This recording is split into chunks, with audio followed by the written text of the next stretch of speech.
இருக்கும் இனிய மாலை வணக்கம். இது நமது வாருங்கள் படைப்போம் குழுவின் 195வது நிகழ்வு. இந்த நிகழ்வில் பங்கு பெற்றுள்ள அனைவருக்கும் எனது இனிய மாலை வணக்கம் மற்றும் உங்கள் அனைவரையும் வருக வருக என வரவேற்கிறேன். இன்றைய நிகழ்வின் விருந்தினர் பெண்ணிய ஆர்வலர், கல்வியாளர், எழுத்தாளர் என தன்னை முனைப்புடன் வைத்துக் கொள்ளும் அற்புதமான மனிதர் விருந்தினர் நர்மதா அவர்களையும் வருக வருக என வரவேற்கிறேன். அவருடன் இன்று கலந்துரையாட உள்ளவர் மகிழ்விழி கவிதா என்று நம்மால் அன்போடு அழைக்கப்படும் நம் அன்பு தோழி கவிதா அவர்கள். தோழி கவிதா அவர்கள் 20 ஆண்டுகளாக கல்வி பணியாற்றி வருகிறார். ஆசிரியராக, துணை பேராசிரியர்களாக, மெட்ரிகுலேஷன் பள்ளியினுடைய முதல்வராக என்று பல பணிகளை வகித்து வந்தவர். இப்பொழுது கவிஞர், சிறுகதைகள், திறனாய்வுகள் செய்து வருகிறார். இவர் நம்ம மேட்டூர் பவர் சிட்டி ரோட்டரி சங்கத்தின் பட்டய தலைவராகவும் கடந்த ஆண்டு இருந்திருக்கிறார். கடந்த ரோட்டரி வருடம் இருந்தவர். இவர் இன்று நமது விருந்தினர் நர்மதா அவர்களோடு கலந்துரையாட உள்ளார். கவிதா அவர்களையும் அந்த தோழர் கவிதா அவர்களையும் வருக வருக என வரவேற்கிறேன். மீண்டும் ஒருமுறை நிகழ்வில் கலந்து கொண்ட அனைவரையும் வரவேற்று அறிமுக உரை வழங்குவதற்காக அன்பு தோழி மங்கி அவர்களை கேட்டுக்கொள்கிறேன்.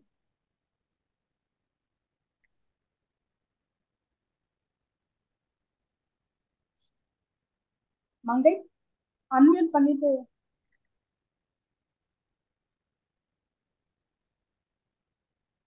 மியூட்ல இருக்கீங்க. Okay ma'am. ஓகே. அனைவருக்கும் இனிய மாலை வணக்கம். மிக கௌரவமான விருந்தினர் அவர்களை அறிமுகப்படுத்துவதில் சிறப்பு மிக்க மகிழ்ச்சி. படைப்பாளர் நர்மதா அவர்கள் ஒரு சிறந்த சமூக சேவகர், கல்வியாளர், பெண்ணிய பாசையில் தமது பெயரை செலுத்திக் கொண்டவர். படைப்பாளர் நர்மதா அவர்களின் வாழ்க்கை, படைப்புகள் மற்றும் சாதனைகள் பெண்ணியத்தின் முக்கியத்தை வெளிப்படுத்துகின்றன. 1951ஆம் ஆண்டு நவம்பர் 3ஆம் தேதி பிறந்த இவர் தற்போது சென்னை போரூரில் வசித்து வருகிறார். நர்மதா அவர்கள் எழுத்தாளர், கவிஞர், கல்வியாளர் மட்டுமல்ல, பெண்ணிய பாசறையில் ஆழ்ந்த ஈடுபாடுடன் செயல்படுபவர். நம் பள்ளியின் தாளராகவும் செயல்படும் இவர் பெண்களுக்காக சம உரிமை மற்றும் சமூக மாற்றம் போன்ற சிந்தனைகளை முன்னோக்கி வளர்க்கும் பெண் என்ற அமைப்பில் நிறுவனராகவும் செயல்படுகிறார்.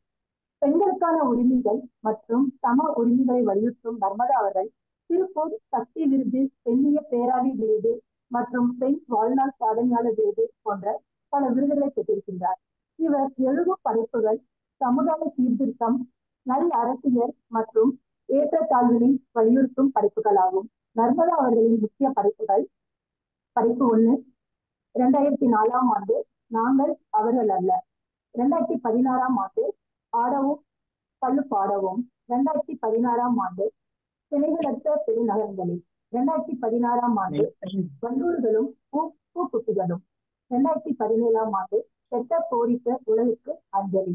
2017ஆம் ஆண்டு ஆகாய கங்கையை அழைத்து வந்து. 2017ஆம் ஆண்டு கொஞ்சம் பயமாக இருக்கிறது. 2018 நான் பெண். 2018ஆம் ஆண்டு ஏகாந்த திருவாழ்வு. 2018 வாசல் மலை. 2024 பெண் அரசியல் ஆகியவையாகும். இந்த நிகழ்வுக்கு தனது நேரத்தை ஒதுக்கி வந்ததற்காக அவர் மீது பெருமை கொள்கிறோம். அவரது அனுபவங்களும் பேச்சுகளும் இந்நிகழ்ச்சியின் சிறப்பையும் தாண்டி எங்களுக்கு மகத்தான பங்களிப்பாக அமையும். இந்நிகழ்ச்சிக்கு பேச வாய்ப்பளித்த அனைவருக்கும் நன்றி கூறி விடைபெறுகிறேன். நன்றி, வணக்கம். நன்றி மங்கை. எங்களுடைய அழைப்பை ஏற்று நீங்களும் இந்த நிகழ்வில் முதன்முறையாக எங்களுக்கு உதவியதற்கு நன்றிகள். தொடர்ந்து பயணிப்போம் மங்கை. நன்றிகள் மங்கை. கவிதா, உங்களுடைய கலந்துரையாடலை நீங்கள் துவங்கலாம்.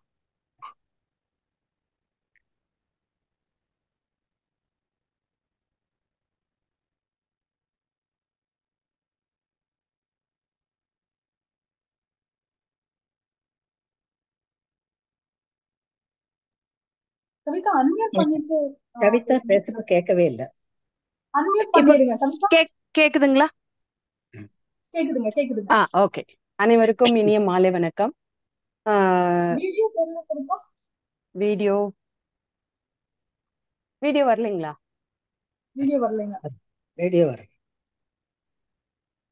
வீடியோ வருது, ஆடியோவும் நல்லா இருக்கு. கவிதாக்கா, நீங்க கண்டினியூ பண்ணுங்க. ஓகே. வருதாடா இப்போ? வருதுங்களா வீடியோ? வருது. ஆமா ஆமாக்கா. ஓகே. அனைவருக்கும் இனிய மாலை வணக்கம். ஒலிவண்ணன் சாருக்கும் வினிதாக்கும் எனக்கு இந்த வாய்ப்பு அளித்ததுக்கு முதற்கண் என் நன்றியை தெரிவித்துக் கொள்கிறேன். நர்மதா மேடம் அறிமுகப்படுத்தின வினிதாக்கு ஸ்பெஷல் தேங்க்ஸும் சொல்லிக்கிறேன். ஏன்னா அவங்க பெண்ணுன்ற தலைப்புல நிறைய கவிதைகள் கட்டுரைகள் எழுதியிருக்காங்க. இது வாருங்கள் படைப்போம்ல என்னோட 2வது நேர்காணல். ஃபர்ஸ்ட் யுவன் சந்திரசேகர சாரை இன்டர்வியூ பண்ணேன். இப்போ நர்மதா மேடம். Welcome madam. நம்ம கேள்விக்குள்ள போலாங்களா? போலாம். ஓகே. உங்களோட பெண் அரசியல், நான் பெண் 2 புத்தகங்களையும் நான் படிச்சேங்க. அதுல வந்து நிறைய எனக்கு உங்ககிட்ட கேள்விகள் இருக்கு. உங்களோட அனைத்து புத்தகங்களும் நான் இன்னும் படிக்கல. பட் அந்த 2ல படிச்சதுலயே எனக்கு நிறைய கேள்விகள் இருக்கு. அதுல ஃபர்ஸ்ட்ல பாத்தீங்கன்னா, செயல்கள் என்று செய்ய தொடங்கும் போது பெரும்பாலும் ஒதுங்கி நின்று பலர் சாதிக்கும் மௌனம், புரியாத புதிர் மற்றும் கசப்பான அனுபவம் அப்படின்னு சொல்லியிருக்கீங்க. இதுல அந்த பலர்ன்றது சிலர்ன்றது வந்து பெண்களை தான் நீங்க மீட் பண்றீங்க. இப்போ நீங்க இந்த மௌனத்திற்கான காரணம் என்னன்னு நினைக்கிறீங்க? ஏன் அந்த மாதிரி பெண்கள் மௌனமா இருக்காங்க? அதாவது என்னுடைய பெண் அரசியல் அப்படிங்கிற புத்தகத்துல இருந்து இந்த கேள்வியை கேட்டிருக்கீங்கன்னு தெரியுது. ஆமாங்க. அது எழுதப்பட்ட போது இருந்த நிலைமை அது. ஆனா இப்ப நிறைய ஓகே. மாறி இருக்கு. அப்போ 1% பெண்கள் பேச தயாரா இருந்தாங்கன்னா இப்போ 10%, இன்னும் சொல்ல போனா 100 பெண்கள் அப்படிங்கிற அளவுக்கு பேசுறதுக்கும் செயல்கள் இறங்குறதுக்கும் வந்திருக்காங்க. ஓகே. ஆனாலும் அன்றைய அந்த சூழ்நிலைக்கு என்ன காரணம் அப்படிங்கறத வந்து நான் அங்க எனக்கே ஒரு புரியாத புதிர் அப்படின்னு சொல்லியிருப்பேன். அந்த ஆமா. புதிரையும் மீண்டும் என்கிட்ட கேட்டிருக்கீங்க. ஒரு அனுமானத்துல சொல்ல முடியும்னா பெண்களுடைய வேலைப்பளுதான் இருக்கிறதுலயே இரட்டை சுமை சுமக்கின்ற பெண்களுக்கு 3வதாக தான் நம்ம ஒரு கடமையை கொடுக்கிறோம். வீட்டை விட்டு வெளியில வாருங்க, சமூகத்தை பத்தி சிந்திக்கணும், அரசியலுக்கு வாங்க அப்படின்னாலும் கூப்பிடுறோம். அவங்களுக்கு என்னதான் ஆர்வம் இருந்தாலும் வெளியில வர முடியாத ஒரு சூழ்நிலை இருக்கு அப்படின்னு தான் நான் நினைக்கிறேன். அந்த அதையும் தாண்டி இப்போ ஒரு நல்ல மாற்றம் ஏற்பட்டிருக்கு அப்படிங்கறத உங்களுக்கு நான் சொல்லிக்க விரும்புறேன். ஓகே. எந்த விதத்துல அந்த மாற்றம் ஏற்பட்டிருக்குன்னு எதை வச்சு சொல்றீங்க? அதான் முன்பெல்லாம் வாங்க செயலாற்றுவோம், ஒரு பொதுக்கூட்டம் எது கூட்டாலும் பெண்கள் வர்ற எண்ணிக்கை கம்மியா இருக்கும். ஆனா இப்போ பெண்ணினுடைய முதன்மை குழுவிலேயே 800 கிட்ட பெண்கள் இருக்காங்க, உங்களுக்கு தெரியும். எந்த ஒரு விழா எந்த ஒரு நிகழ்வுனாலும் கூப்பிட்டா வர்றாங்க. அவங்கள எடுத்து காரியங்கள் செய்யறாங்க. எத்தனையோ இது நிறைய மாற்றங்கள் வந்துருக்கு. அது ஓகே. நம்ம பேசி பேசிதான் புரிய வச்ச பிறகு அவங்களுக்கு ஒரு நம்பிக்கை வந்த பிறகு அது உருவாகி. வசதியை வெளிப்படுத்தும் உடை, படித்தவர் என்பதை உறுதிப்படுத்தும் பேச்சு, மொழி, அதிகார பயத்தின் நிழலில் இருப்பதற்கான சமிஞ்ஞைகள், இவற்றுடன் தான் எங்கும் எவரோடும் உறவாடுகிறோம். ஓர் எளிய மனிதராக எங்கு சென்றும் நாம் பேசுவதில்லை, பேச பழகவில்லை, பேச முடிவதில்லை அப்படின்னும் வந்து நீங்க பெண் அரசியல்ல சொல்லியிருக்கீங்க. இது நிறைய பெண்களுக்கு இப்ப நீங்க சொன்ன அந்த பெண்களுக்கான தயக்கத்துக்கான காரணமாவும் நான் நினைக்கிறேன். நீங்க என்ன நினைக்கிறீங்க? இல்ல இல்ல, இது பெண்களுக்கானதல்ல, மனித பொது ஓகே. புத்தி இது. அதாவது ஓகே. மனிதர்கள் வந்து மனிதர்கள் அப்படிங்கிறதுக்காக மதிக்காம அவங்களுடைய உடை, அவங்களுடைய ஆடம்பரம், அவங்களுடைய பின்னணி, அவங்களுடைய ஜாதி அந்தஸ்து இதையெல்லாம் பார்த்து அவங்கள மதிக்கிறது அப்படிங்கிறது மனித பொது புத்தியா இருக்கு. ஏன்னா நமக்கு அதை சின்ன வயசுல இருந்தே யாரும் கற்றுக் கொடுக்கல. மனிதர்கள் அப்படிங்கிற ஒரு இது போதும் அவங்கள மதிக்கிறதுக்கு. இப்ப பாரதியார் எடுத்துட்டா காக்கை குருவி எங்கள் ஜாதின்னு சொன்னாரு.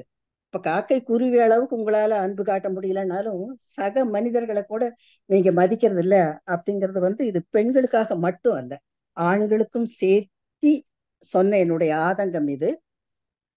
ஆனா இதுல என்ன விஷயம்னா இது கல்வியிலேயே இந்த நடைமுறை புகுத்தப்படணும். நம்ம பள்ளிகளிலும் குடும்பங்களிலும் குழந்தையா இருக்கும் போதே கற்றுக் கொடுக்கணும். நீங்க வேற அவங்க வேற, நம்ம என்ன பண்றோம், நம்ம கத்துக் கொடுக்கறதெல்லாம் வேண்டாததான் பண்றோம். பிரிவினைகளை தான் கற்றுக் கொடுக்கறோம். கொஞ்சம் எளிய மாணவர்கள்னா அவங்கள வந்து விலைக்கு வைக்கிறது, அவங்கள அவமானப்படுத்துறது, என்னதான் பேசினாலும் 21ஆம் நூற்றாண்டுல இருந்தாலும் அதுதான் இப்ப நடந்துட்டு இருக்கு. அத முதல்ல மாற்றாம நம்ம மனிதர்னு சொல்லிக்கிறதுக்கே தகுதி கிடையாது அப்படிங்கறதுதான் என்னுடைய அந்த கூற்றினுடைய பொருள். இப்போ நம்ம சமுதாயத்துல முக்காவாசி எல்லாரும் அந்த நடைமுறையில தான் நம்ம வாழ்ந்துட்டு இருக்கோம். இத வந்து பள்ளியில மட்டுமே மாற்றம் கொண்டுட்டு வந்தா மாறுவாங்கன்னு நீங்க நினைக்கிறீங்களா? பள்ளியில மட்டும் அல்ல, பள்ளியில இருந்தே தொடங்கணும் அப்படின்னு சொல்றேன். பள்ளி, தொடங்கணும். குடும்பங்கள், சமூகம், எல்லா இடத்துலயும் அந்த சொல்லப்பட்டு கொண்டே இருக்கணும். இப்ப பெண் அமைப்புல நான் வந்து அது ஒரு முக்கியமான ஒரு கூட்டா எப்பவுமே பேசிட்டே இருக்கேன். எல்லாத்தையும் மதிக்கணும். இங்க வந்து பெண் அப்படிங்கிற ஒரு ஒற்றை தகுதி தான். படிச்சவங்களா, படிக்காதவங்களா, பணக்காரங்களா, இந்த ஜாதியா, எந்த மதமா, எதையும் பார்க்க கூடாது. அந்த வேறுபாடுகள் அப்படிங்கறத நம்ம வாழ்க்கையினுடைய இத்தனை சிக்கல்களுக்கு காரணம்.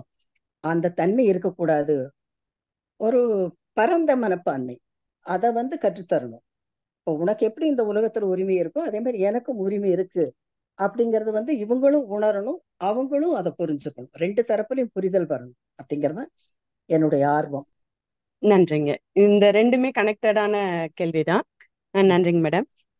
உங்களோட கவிதை நான் பெண் அப்படின்ற புத்தகத்துல உள்ள கவிதையில பாத்தீங்கன்னா, பால் சுரக்கும் மார்பகத்தின் கீழ் இரக்கத்தின் ஈரத்துடன் பத்திரமாக இருக்கிறது பெண் இதயம் அப்படின்னு திலகவதி ஐபிஎஸ் வந்து அணிந்துரையில உங்களோட கவிதையை குறிப்பிட்டிருக்காங்க. இதுல என்னோட கேள்வி என்னன்னா, ஏன் ஆண்களுக்கு ஈரத்துடன் இரக்கத்துடன் இதயம் இல்லையா? எல்லா பெண்களுக்கும் அத்தகைய ஈர இரக்க இதயம் இருக்கிறது என்று நினைக்கிறீர்களா? அதாவது ஒப்பீட்டளவுல பெண்களுக்கு அதிகம் நான் நினைக்கிறேன், ஈரமும் இரக்கமும். அது வந்து ஒரு குறியீடு தான். பால் சுரக்கும் மார்பகத்தின் கீழ் பெண்ணின் இதயம் பத்திரமா இருக்குங்கிறது ஒரு குறியீடு தான், அது உண்மைன்னு சொல்ல முடியாது. பல அப்படி இருக்கிற பெண்களுக்கு நீங்க சொல்ற மாதிரி இரக்கம் இல்லை, இதயம் இல்லை, அப்படி இருக்காங்க. ஆனா அந்த சதவீதம் வந்து ஆண்களை விட பெண்களுக்கு குறைவா இருக்கும் அப்படிங்கறது நான் நினைக்கிறேன். இயற்கையே சில தன்மைகளை பெண்ணுக்குன்னு கொடுத்துருக்கு. அந்த பால் சுரக்கும் மார்பகங்களாகட்டும், குழந்தையை கருவை சுமக்கிற அந்த கருவறை ஆகட்டும், இது எல்லாமே இயற்கை வந்து பெண்ணுக்கு கொடுத்திருக்கிற ஒண்ணு, தாய்மை. இப்போ மனித ஜாதியில மட்டும் அல்ல, பறவைகள்ல கூட தெரியும். தாய்க்கோழி வந்து தன்னுடைய குஞ்சுகளை காப்பாத்துறதுக்கு எவ்வளவு ஆவேசமா பருந்தோட போரிடுதுங்க நம்ம பார்த்திருக்கோம். அதனால தாய்மை அப்படிங்கிறது ஒரு பெண்ணுக்கு கிடைச்சிருக்கிற ஒரு எக்ஸ்ட்ரா குவாலிஃபிகேஷன் அப்படின்னு நான் நினைக்கிறேன். அதனாலதான் பெண்கள் வந்து எங்க வந்தாலும், அரசியலுக்கு வந்தாலும் அந்த அரசியல் வேற மாதிரி இருக்கும், இந்த மாதிரி இருக்காது அப்படிங்கறத நான் வலியுறுத்தி சொல்லிட்டு இருக்கேன். இன்னொன்னு வந்து நம்ம வந்து பாதுகாப்பா இருந்தா போதும் அப்படின்னு நினைக்கிறது ஒரு சுயநலம். நமக்கு இருக்கிற இந்த தாய்மை குணத்தை வச்சுக்கிட்டு நம்ம குடும்பத்துக்கு மட்டுமே இருக்கிற அந்த தாய்மையை வந்து இன்னும் கொஞ்சம் பரவலாக்கி சமூக சார்ந்த சிந்தனைகளும் வரணும் அப்படிங்கறதா என்னுடைய நோக்கம். அதைத்தான் பெண் அமைப்புல நான் வலியுறுத்திக்கிட்டே இருக்கேன். நிறைய மாற்றங்கள் வந்துட்டு. ஓகே. இந்த கேள்வியோட உங்க பதிலோட தொடர்ச்சியா இன்னொரு கேள்விங்க. இப்ப இயற்கையே வந்து பெண்களுக்கான ஒரு நளினமான குணங்கள், தாய்மை, பால் சுரக்கும் மார்பகம் அந்த மாதிரிலாம் கொடுத்திருக்கும் போது, இன்னைக்கு காலகட்டத்துல அரசியல் இடம்ன்றது எவ்வளவு ஒரு குரூரமா இருக்குன்னு உங்களுக்கும் நல்லா தெரியும், எல்லாத்துக்கும் நல்லா தெரியும். அந்த இடத்த பெண் அரசியல் பண்ணி பெண்கள்னால மே அந்த அரசியல்ல நல்ல பேர் வாங்க முடியுமா? நீங்க நினைக்கிற அதெல்லாம் கொண்டுட்டு வர முடியுமா சமுதாயத்துல? ஆமா, முடியும் அப்படின்னு நம்ம முதல்ல நம்பணும். அந்த நம்பிக்கை தான் நம்மளை வழி நடத்தும். எத்தனையோ விஷயங்கள் அப்படிதான் காலம்தான் நிரூபிச்சிருக்கு. ஆஹ் முற்காலத்துல இருந்து இன்றைய காலம் வரைக்கும் எது முடியாது முடியாதுன்னு சொன்னதைத்தான் முடியும் முடியும் அப்படின்னு பெண்கள் வந்து அடிச்சு சாதிச்சு காட்டிட்டு இருக்காங்க. இப்ப இது ஏன் முடியாது? இது வந்து இப்ப பெண்கள் அப்படிப்பட்டவங்க அல்ல. அவங்களுக்கான இயல்பான, நான் சொல்ற மென்மை மட்டும் இல்ல, அவங்களுடைய ஆளுமை வந்து ரொம்ப வித்தியாசமானது. ஏன்னா அதுக்கு காரணம் அவங்களுடைய வாழ்க்கை முறை. அந்த வலியை எடுத்து எப்படி பிரசவ வலியை தாக்கிக்கிறாங்களோ அதே மாதிரி வாழ்க்கை முழுக்க வலி தாங்கிகளா தான் பெண்கள் இருக்காங்க. அத்தனையும் தாங்கிட்டு தான் அவங்க வந்து வாழ்க்கையோட போராடி வெற்றி பெறாங்க, எந்த சுணக்கமும் இல்லாம, எந்த புகாரும் இல்லாம. அப்ப அப்பேற்பட்ட பெண்கள் அரசியலுக்கு வரும்போது நிச்சயமா அரசியல்ல மாற்றம் வரும். இன்னொன்னு வந்து நீங்க சொல்ற மாதிரி குருதி காடாதான் இந்த அரசியல் இருக்கு, குரூரமா தான் இருக்கு. ஆனா அதை அப்படியே நம்ம விட்டுற முடியுமா? நமக்கு எந்த வாய்ப்பும் எந்த பேசுறதுக்கான சந்தர்ப்பமும் கிடைக்காத போது நம்ம அமைதியா இருந்தோம். நம்ம தட்டி கேட்டாலே நம்மளை தட்டி உட்கார வச்ச காலம் இருந்துச்சு. இப்ப அதையெல்லாம் தாண்டி நம்ம வந்துட்டோம். அப்ப நம்ம கண்டிப்பா இதுல எது நம்முடைய பங்கை செய்யணுமா வேண்டாமா அப்படிங்கறதுதான் கேள்வி. அது ஓகே. முடியும் நான் நம்புறேன். கண்டிப்பா நீங்களும் கண்டிப்பா கண்டிப்பா ஒரு பெண்ணா நானும் அதை நம்புறேன். அந்த நம்பிக்கைக்கு எல்லா விதத்திலயும் உறுதுணையாவும் இருப்போம். இன்னொரு கவிதை பாத்தீங்கன்னா, அழகிய ஊர்க்குருவி உயர உயர பறந்து ஏன் பருந்தாக வேண்டும்? அழகிய ஊர்க்குருவி அப்படின்னு சொல்லி முடிச்சிருக்கீங்க. இங்க ஊர்க்குருவின்றதே நீங்க பெண்களை தான் மீன் பண்றீங்க. ஏன் எல்லா பெண்களும் அரசியல் நாட வேண்டும்? வன்முறைக்கு பழகாத ஊர்க்குருவிகள் குருதி களத்தில் பருந்துகளாக பறப்பது சாத்தியமா? ஆனா நீங்க நினைக்கிற மாதிரி இந்த கவிதை பெண்களுக்காக எழுதப்பட்டதல்ல. உயர உயர பறந்தாலும் ஊர்க்குருவி பருந்தாகாதுன்னு ஒரு பழமொழி இருக்கும். அந்த பழமொழிக்கு எதிராக நான் எழுதுனதுதான் இது. அது நினைவில் வந்த போது சட்டுன்னு எழுதுனதுதான் இது. ஏன்னா இருக்கிற மாதிரி இருந்துட்டு போட்டுமே, எதுக்கு அந்த ஊர்க்குருவி உயரத்துல பறக்க முயற்சி செய்து ஏன் எதுக்கு அப்படிங்கிற கேள்விதான். இப்போ மீன்கள் நீந்துட்டும், மீன்கள் ஏன் மரம் ஏற முயற்சி பண்ணணும் அப்படின்னு கல்வியை பத்தி பேசும்போது கேட்டிருக்காங்க இல்லையா, அந்த கேள்விதான் இது. அது மட்டுமல்ல, படிதாண்டா பத்தினிகள் அப்படின்னு சொல்லுவாங்க. நான் அதுக்கு என்ன கேட்டிருப்பேன்னா, படி தாண்டாமல் பயணங்கள் எப்படி சாத்தியம் அப்படின்னு கேட்டிருப்பேன். இன்னொன்னு கற்புக்கரசி கண்ணகிக்கு சிலை எடுக்கிற காலகட்டத்துல தான் நான் என்ன சொல்லியிருப்பேன்னா, அயோக்கிய படையெடுப்பில் ஆண்கள் பலர் வெற்றி பெற காலம் காலமாக கற்பு கேடயம் பிடிக்கும் கையாலாக கண்ணகிகள் அப்படின்னு கண்ணகியை நான் கொதிச்சுட்டே இருப்பேன். இதெல்லாம் உணர்வுகள், மாற்றங்கள் வேணும் அப்படிங்கிற நம்முடைய மனசு சொல்ற செய்திகள் இது. அப்படி ஓகே. சொல்ல தொடங்கினாதான் மாற்றங்கள் வரும். அதுக்கு எவ்வளவு காலம் எடுத்துக்கும்னு நீங்க நினைக்கிறீங்க அது இந்த சொல்ல மாற்றம் முடியாது. வர்றதுக்கு? பெண்கள் எந்த அளவுக்கு வேகமா ஒருங்கிணைகிறாங்களோ, எந்த அளவுக்கு வேகமா செயல்படுறாங்களோ, அந்த அளவுக்கு இது வேகமா நிச்சயமா நடை ஒரு சாத்தியம்தான் இது. ஓகே, நன்றிங்க. தேங்க்யூ. பெண் அரசியல்ல இருந்து இன்னொரு ஸ்டேட்மெண்ட் உங்களோடது. நான் தோற்றால் என்னை என்ன நீ நான் தோற்றால் என்ன, நீ வென்றதை கொண்டாடுவோம் வா அப்படின்னு போட்டிருக்கீங்க. இப்ப இருக்க காலகட்டத்துல என்னோட கேள்வி என்னன்னா, நான் தோற்கப்பட்ட பின் நான் ஜெயிப்பதற்கான களம் தான் தேட போறேன். அதை விடுத்து அடுத்தவர் வெற்றியை நான் எப்படி கொண்டாடுவேன்? அதுக்கு என்ன அதற்கான காரணம்னா, சொல்லுங்க சொல்லுங்க. சொல்லுங்க சொல்லுங்க சொல்லுங்க சொல்லுங்க. இல்ல, இந்த மாதிரி போட்டி மனப்பான்மையிலேயே நம்ம வளர்றதுனாலதான் இது. இப்ப இந்த கவிதை என்ன சொல்லுதுன்னா, நான் தோற்றால் என்ன, நீ வெற்றி பெற்றதை கொண்டாடுவோம் வா அப்படிங்கிறது ஒரு நாகரிகத்தினுடைய ஒரு அடுத்த கட்ட நகர்வை நோக்கி போறதுக்கான ஒரு படிக்கட்டு அப்படின்னு நான் நினைக்கிறேன். ஒரு முதல் படி அப்படின்னு தான் நான் இதை எடுத்துக்கிறேன். வாழ்க்கையை பந்தயமா பார்த்து உணர்வுபூர்வமா வெற்றி தோல்விகளை அணுகாம அறிவுபூர்வமா அணுகணும் அப்படிங்கறதுதான் இந்த கவிதை சொல்ல வர்ற செய்தி. இப்ப நான் தோத்துட்டேன், நான் இன்னொரு முயற்சி பண்றேன். அப்ப வெற்றி பெற்றவங்க என்ன பண்ணணும், எனக்கு உறுதுணையா இருந்து என்னுடைய வெற்றிக்கு ஆதரவா என்ன அரவணைக்கணும். அதே ஜெயிச்சவங்க என்ன பண்ணணும், தோற்றவங்களுக்கு ஆதரவா இருக்கணும். தோற்று போனவங்க, நான் தோத்தா என்ன, நீ ஜெயிச்சிட்டு இல்ல, அது எவ்வளவு பெரிய விஷயம், எனக்கு சந்தோஷம் சொல்றதுக்கு எவ்வளவு பெரிய மனசு வேணும். எவ்வளவு போட்டி, ஒரு சின்ன குழந்தை பாட்டு பாடி அது தோத்துருச்சுன்னா உடனே அவங்க அம்மா கண்ணீர் வெடிக்கிற காட்சியெல்லாம் பார்த்திருப்பீங்க. இதையெல்லாம் பார்த்து வந்த கோபத்தினாலதான் இது. யார் தோற்றா என்ன, யார் ஜெயிச்சா என்ன, வாழ்க்கை பந்தயம் கிடையாது, வாழ்க்கை வாழ்றதுக்கானது அப்படிங்கறத சொல்ல முயற்சி பண்ற கவிதை தான் இது. புரியுதுங்கம்மா. இப்ப பாத்தீங்கன்னா நண்பன்ல சத்யராஜ் சொல்லுவாரு, life is a race, run run run. இன்னைக்கு 99% படிப்பலையாகட்டும், வேலையிலேயாகட்டும், வாழ்க்கையில முன்னுக்கு வரதுலயாகட்டும், எல்லாரும் அப்படிதான் ஓடிட்டே இருக்காங்க. ஒரு வீட்டுக்குள்ளேயே பார்த்தா அண்ணன் தம்பிகளுக்குள்ள அந்த ஓட்டம் இருக்கு, ஹஸ்பண்ட் ஒய்ஃபுக்குள்ள அந்த ஓட்டம் இருக்கு. இந்த ஓட்டத்துக்கு நடுவுல நீங்க சொல்ற இந்த மனிதம் எந்த அளவுக்கு சாத்தியம்னு நீங்க நினைக்கிறீங்க? அதே படத்துல ஹீரோ இந்த கருத்தை தான் வலியுறுத்திட்டு இருப்பாரு. எதுக்கு போட்டி, எதுக்கு முதல் ரேங்க்னு முன்னால உட்கார வைக்கணும், அதெல்லாம் கேட்டுட்டே இருப்பாரு. இப்போ ஹீரோ கேட்கிற கேள்வியை நம்ம இங்க நடைமுறைப்படுத்தணும்னு சொல்றோம். சரிதானே? நிறைய குரல்கள் கண்டிப்பா கண்டிப்பா கண்டிப்பா கண்டிப்பா. நன்றிங்கம்மா. இன்றைய படைப்பாளிகள் உங்களோட ஆடியோல இருந்து எடுத்ததுங்க. அரைகுறை நகல்கள், கண்டதையும் எழுதி குவிக்கிறார்கள், சலம்புகிறார்கள், புலம்புகிறார்கள் அப்படின்னு சொல்லி நீங்க சொல்லியிருக்கீங்க. இத எதன் அடிப்படையில் இன்றைய படைப்பாளிகளை நீங்க தரம் பிரிக்கிறீங்க? அவங்க சலம்புறாங்க, புலம்புறாங்க. ஏன்னா இன்னைக்கு நிறைய பேர் கவிதை எழுத வராங்க, கதை எழுத வராங்க. மூத்த படைப்பாளர்கள்லாம் என்கரேஜ் பண்றாங்க, நீங்க கதை எழுதுங்க, கவிதை எழுதுங்கன்னு என்கரேஜ் பண்றாங்க.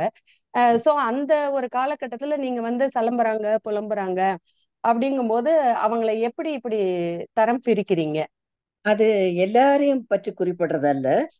சில எழுத்தாளர்களுக்கு தாங்கள் ரொம்ப வேறு வகையான ஆட்கள், எப்படி ஒரு ஆன்மீகத்துல இருக்கிறவங்களுக்கு வந்து தாங்கள் புனிதமானவர்கள் அப்படிங்கிற எண்ணம் இருக்கோ, அந்த மாதிரி சில எழுத்தாளர்கள் இருக்கு. அப்ப அவங்களுடைய பேச்சு பாணி எல்லாமே ஒரு சலம்பலா இருக்கும். அதைத்தான் நான் குறிப்பிட்டேன். சலம்பல்னா ஒரு தற்பெருமை, தலைகணம், அந்த அதெல்லாம் வழக்கொழிந்து போயாச்சு. அன்றைய எழுத்தாளர்களுக்கு இருந்துச்சு. ஆனா அவங்களுக்கு அந்த அளவுக்கு இது இருந்துச்சு, திறமைகளும் அந்த இதெல்லாம் இருந்துச்சு. இப்போ ஒண்ணுமே இல்லைன்னா எழுத ஆரம்பிச்ச உடனே அவங்க அந்த மாதிரி சலம்புறாங்க இல்லையா? அதை நான் குறிப்பிட்டிருக்கேன். புலம்பல் அப்படிங்கிறது விருது அப்படின்னு வரும்போது புலம்ப ஆரம்பிச்சிடறாங்க. நான் என்னவோ பண்ணியிருக்கேன், எனக்கு விருது கிடைக்கல. விருதுக்காகவா எழுதணும்? இந்த சமூகம் எப்படி இருக்கு, எவ்வளவு கேடுகெட்ட சமூகமா இருக்கு, மனிதர்கள் ஒரு சாரார் எப்படி இருக்காங்க, இன்னொரு சாரார் எப்படி வாழ்ந்துட்டு இருக்காங்க, இந்த உணர்வுகள் உங்களை வழி நடத்தணுமே தவிர விருது வாங்கியாகணும் ஒரே புலம்பல். நான் அவங்கள ரொம்ப அணுகி பாக்குறதுனால எனக்கு தெரியும் போதுதான் அதை நான் அருவருப்பா பாக்குறேன். அதைத்தான் இந்த இதுல சொல்லியிருப்பேன். ஆமா, இது கவிதை கிடையாது, என்னுடைய காணொளியில இருந்து எடுத்திருக்கீங்க. ஆமா ஆஹ் ஆமா. இன்னொன்னு வந்து நான் என்ன சொல்ல வரேன்னா, அன்றைய எழுத்தாளர்களுக்கு தஸ்தியோஸ்கி, டால்ஸ்டாய், கார்கி, நிறைய எழுத்தாளர்கள் அவங்க வந்து வாழ்க்கையவே ஒரு மனிதாபிமானம் வேற லெவல்ல பார்த்தாங்க. அவங்க தங்களுடைய வாழ்க்கையை வந்து தியாகம் பண்ணிட்டு எடுத்து படைப்பாளிகளா உயர்ந்து வந்தாங்க. ஆனா இப்ப அப்படி இல்லை. படிக்கிறவன் எல்லாம் எழுதணும்னு நினைக்கிறான், தப்பு இல்லை. எழுதணும்னு நினைக்கிறதும் தப்பு கிடையாது. ஆனா எழுத்தை விட முக்கியமான ஒண்ணு இங்க இருக்கு இல்லையா வாழ்க்கையில, எதை செஞ்சா இங்க வந்து வாழ்க்கை சரியாகும், இங்க அரசியல் சரியாகும், அதை செய்யாம எத்தனை காலத்துக்கு தலையை குனிஞ்சிட்டு எழுதிட்டே இருப்பீங்க? இது எப்ப மாறுறது? அந்த உணர்வு படைப்பாளிகளுக்கு தானே அதிகமா இருக்கணும். அதுக்காகத்தான் நம்ம பேனா பிடிச்சி எழுதுறோம். அதை விட அரசியலுக்கு வாங்களேன். இப்ப நான் எல்லாம் பாதியில எல்லாத்தையும் எழுத்தையெல்லாம் விட்டுட்டு வர்றதுக்கு காரணம் அதுதான். எழுதி எழுதி போதும். எழுதுனா எழுதிட்டே இருக்கலாம் காலம் பூரா. தலையணைய புத்தகங்களை வச்சுக்கிட்டு. இன்னொன்னு தெரியுமா, இப்ப புத்தகங்கள்லாம் எப்படி பயன்படுதுன்னா ஒரு இன்டீரியர் டெக்கரேஷன். எந்த பெரிய வீடுல பாத்தீங்கன்னாலும் ஒரு லைப்ரரி அமைச்சுக்குவாங்க, அதுல ஒரு பெருமிதம். அப்படிதான் போயிட்டு இருக்கு. அதையெல்லாம் புரிஞ்சுக்கணும் எழுத்தாளர்கள். எதுக்காக எழுதுறாங்களோ அதை வந்து அவங்களே களமிறங்கி செய்யணும் அப்படிங்கறத என்னுடைய வேண்டுகோள். அந்த நன்றிங்கம்மா, நன்றி. இதனாலதான் சொல்றேன். ஓகே. இப்ப இதே இலக்கிய வட்டத்துல பாத்தீங்கன்னா, நீங்க சொல்ற இன்னொரு ஸ்டேட்மெண்ட் வந்து, ஆண்கள் இலக்கியங்களிலும் கேடுகள், வன்மங்கள், அவலங்கள் இருக்கின்றன என்று கூறும் நீங்கள், அவலங்களை எழுத்துக்களில் காட்சியாக்குவதை விடுத்து சரி செய்ய முனைவோம் அப்படின்னு சொல்றீங்க. வேறு எந்தெந்த முறைகளில் அவலங்களை சரி செய்ய முடியும் என்று நீங்கள் நினைக்கிறீர்கள்? அடுத்த கேள்வி இதுலயேங்க. ஆண்களின் இலக்கியமே கேடுகள், வன்மங்கள் நிறைந்ததாக இருப்பதாக சொல்கிறீர்கள். அப்படி இருக்க அரசியல் என்ற இடம் இன்னும் கேடுகெட்டதாக, குரூரமாக இருக்கிறது. அதில் எப்படி பெண்கள் சுயமரியாதையுடனும் சுய சிந்தனையுடனும் செயல்பட முடியும் என்று நீங்கள் நினைக்கிறீர்கள்? ஆண்களுடைய இலக்கியங்கள் கேடுகளாகவும் வன்மங்களா இருக்கு அப்படின்னு நான் சொல்ல வரல. இலக்கியங்கள்ல வந்து பல தரப்பட்ட இலக்கியங்கள் இருக்கு. நம்ம எப்பவுமே நல்லதைத்தான் நாடுவோம், நல்லதைத்தான் படிப்போம். அப்படி பார்க்கும்போது நல்ல நல்ல இலக்கியங்கள் நிச்சயமா இருக்கு. அத என்னுடைய ஒரே ஒரு எண்ணம் இப்ப என்னன்னா, இந்த உலகத்துல மனிதம் வெல்ல வேண்டும். அந்த மனிதம் வெல்லணும் அப்படின்னா வெறும் எழுத்துக்களோ பேச்சுக்களோ போதாது. நம்ம களம் இறங்கி அதற்காக செய்யணும். ஆஹ் எல்லாத்துலயுமே ஒரு தலைகீழ் மாற்றம் வரணும். மனிதர்களுக்கு வந்து நிறைய வேண்டாத போதனைகள். அவங்க நல்லதையெல்லாம் எடுத்துக்கிறாங்களோ என்னன்னு தெரியல. இத்தனை காலம் இத்தனை நீதி நூல்கள் வந்தும் சொந்த வாழ்க்கைன்னு வரும்போது ஒரு சுயநலம், அப்பட்டமான சுயநலத்தை தவிர வேற எந்த சிந்தனையுமே மனிதர்களுக்கு கிடையாது. இப்ப நம்மளே கூட சிறு குழந்தைகளுக்கு நல்லது சொல்லி கொடுத்தோம்னா கொஞ்ச நாள் ஆனா நமக்கே பயம் வந்துடுது. நம்ம குழந்தை இந்த சிந்தனையோட போன இந்த சமூகத்துல வாழ முடியுமா? முடியாதே. இந்த கொடும் புலிகள் நிறைந்த இதுல வந்து இது ஆடு மாதிரி சிக்கிக்குமே அப்படின்னு தோணுது. வேற கத்து கொடுப்போமா அப்படின்னு தோணுது. அப்ப நல்லன வாழ முடியாத ஒரு சமூகமா இருக்கிறத மாற்றி அமைக்கிறத முதல்ல எழுத்தாளர்கள் கையில் எடுக்கணும். அதுக்கு என்ன செய்யணுமோ அதை செய்யணும். ஏன்னா எழுத்தாளர்களை தான் இன்னமும் இந்த உலகம் நம்பிட்டு இருக்கு. பெரும் படைப்புகள் தான் வாழ்க்கையை உருவாக்குகின்றன அப்படிங்கிறது உண்மை, உருவாக்கி இருக்கு. இனி வர்ற எழுத்தாளர்கள் அதை விட வீச்சோட இன்னும் காத்திரமா சிந்திச்சு களமிறங்கணும் அப்படிங்கிறதுதான். வேற அவங்கள குறை சொல்றதுக்கோ ஆஹ் எந்த முகாந்திரம் இல்லை, அதுக்கான ஓகே, தேவை இல்லை. நன்றிங்கம்மா. உங்கள் கருத்துக்கள், பேச்சுக்கள், கவிதைகள் எல்லாமே பாத்தீங்கன்னா பெண்ணியம் மட்டும்தான் ரொம்ப ஓங்கி நிற்கு. இப்ப நீங்க சொன்ன அந்த மென்மையான பெண்களுக்கான மென்மை அப்படின்றத தாண்டி நீங்க இதெல்லாம் எதிர்த்து நில்லுங்க, இதெல்லாம் எதிர்கேள்வி கேளுங்க, கூட்ட கூட்ட குனியாதீங்க அப்படின்ற மாதிரி எல்லாத்துலயும் வந்து நீங்க பூஸ்ட் பண்ற மாதிரி தான் கொண்டுட்டு வந்திருக்கீங்க, எல்லா கதை கட்டுரை கவிதைகள் எல்லாத்துலயும். இதுல பாத்தீங்கன்னா கால மாற்றத்தில் நீங்கள் வெகுண்டு வெடித்து எழும் அளவிற்கு பெண்கள் இன்னும் கோழையாகவும் அடங்கி ஒடுங்கியும் ஏமாந்தும் கிடைத்த வாழ்க்கையை பொறுத்து கொண்டும் வாழ்கிறார்கள். வெளி உலகத்திற்கு அவர்கள் இன்னும் அடையாளம் காட்டப்படவில்லை அப்படின்னு நீங்க நினைக்கிறீங்களா? ஆமா. மாற்றங்கள் அப்படிங்கிறது ஒரு சிறிய அளவுல வந்திருக்கு. இப்போ ஒரு சிட்டியில பெருநகரங்கள்ல வாழ்ற பெண்களுக்கு இடையில இருக்கிற மாற்றங்கள் வந்து ஒரு இந்த நகரம் தாண்டி கிராமத்துக்கு போயினா இருக்கா அப்படின்னா இல்ல, நிச்சயமா இல்ல. இப்ப பெண் அமைப்பு தொடங்கின பிறகு நிறைய பெண்கள் கால் பண்ணி பேசுறாங்க. வெறும் ஒரு கையேறு நிலையில தான் அவங்கள பார்க்க முடியுதே தவிர அவங்களுக்கு ஒண்ணுமே செய்ய முடியும். இன்னமும் கூட அந்த பழைய ஆண்டான் அடிமை முறையை பின்பற்றுற கணவர்களோட வேற வழி இல்லாம வாழ்ந்துட்டு இருக்காங்க. ஏன்னா பொருளாதார ரீதியா அவங்க வந்து அப்படியே தட்டி வைக்கப்பட்டவங்க. இப்பதான் மீண்டு வர்றாங்க போதும் அந்த ஆதிக்கம், அந்த அத அவங்க சுதந்திரமா செயல்பட விடுறது இல்லை. இது வந்து ஒரு கை பொண்ணுக்கு கண்ணாடி வேணுமா அப்படிங்கிற மாதிரியான ஒரு இதுதான் இது.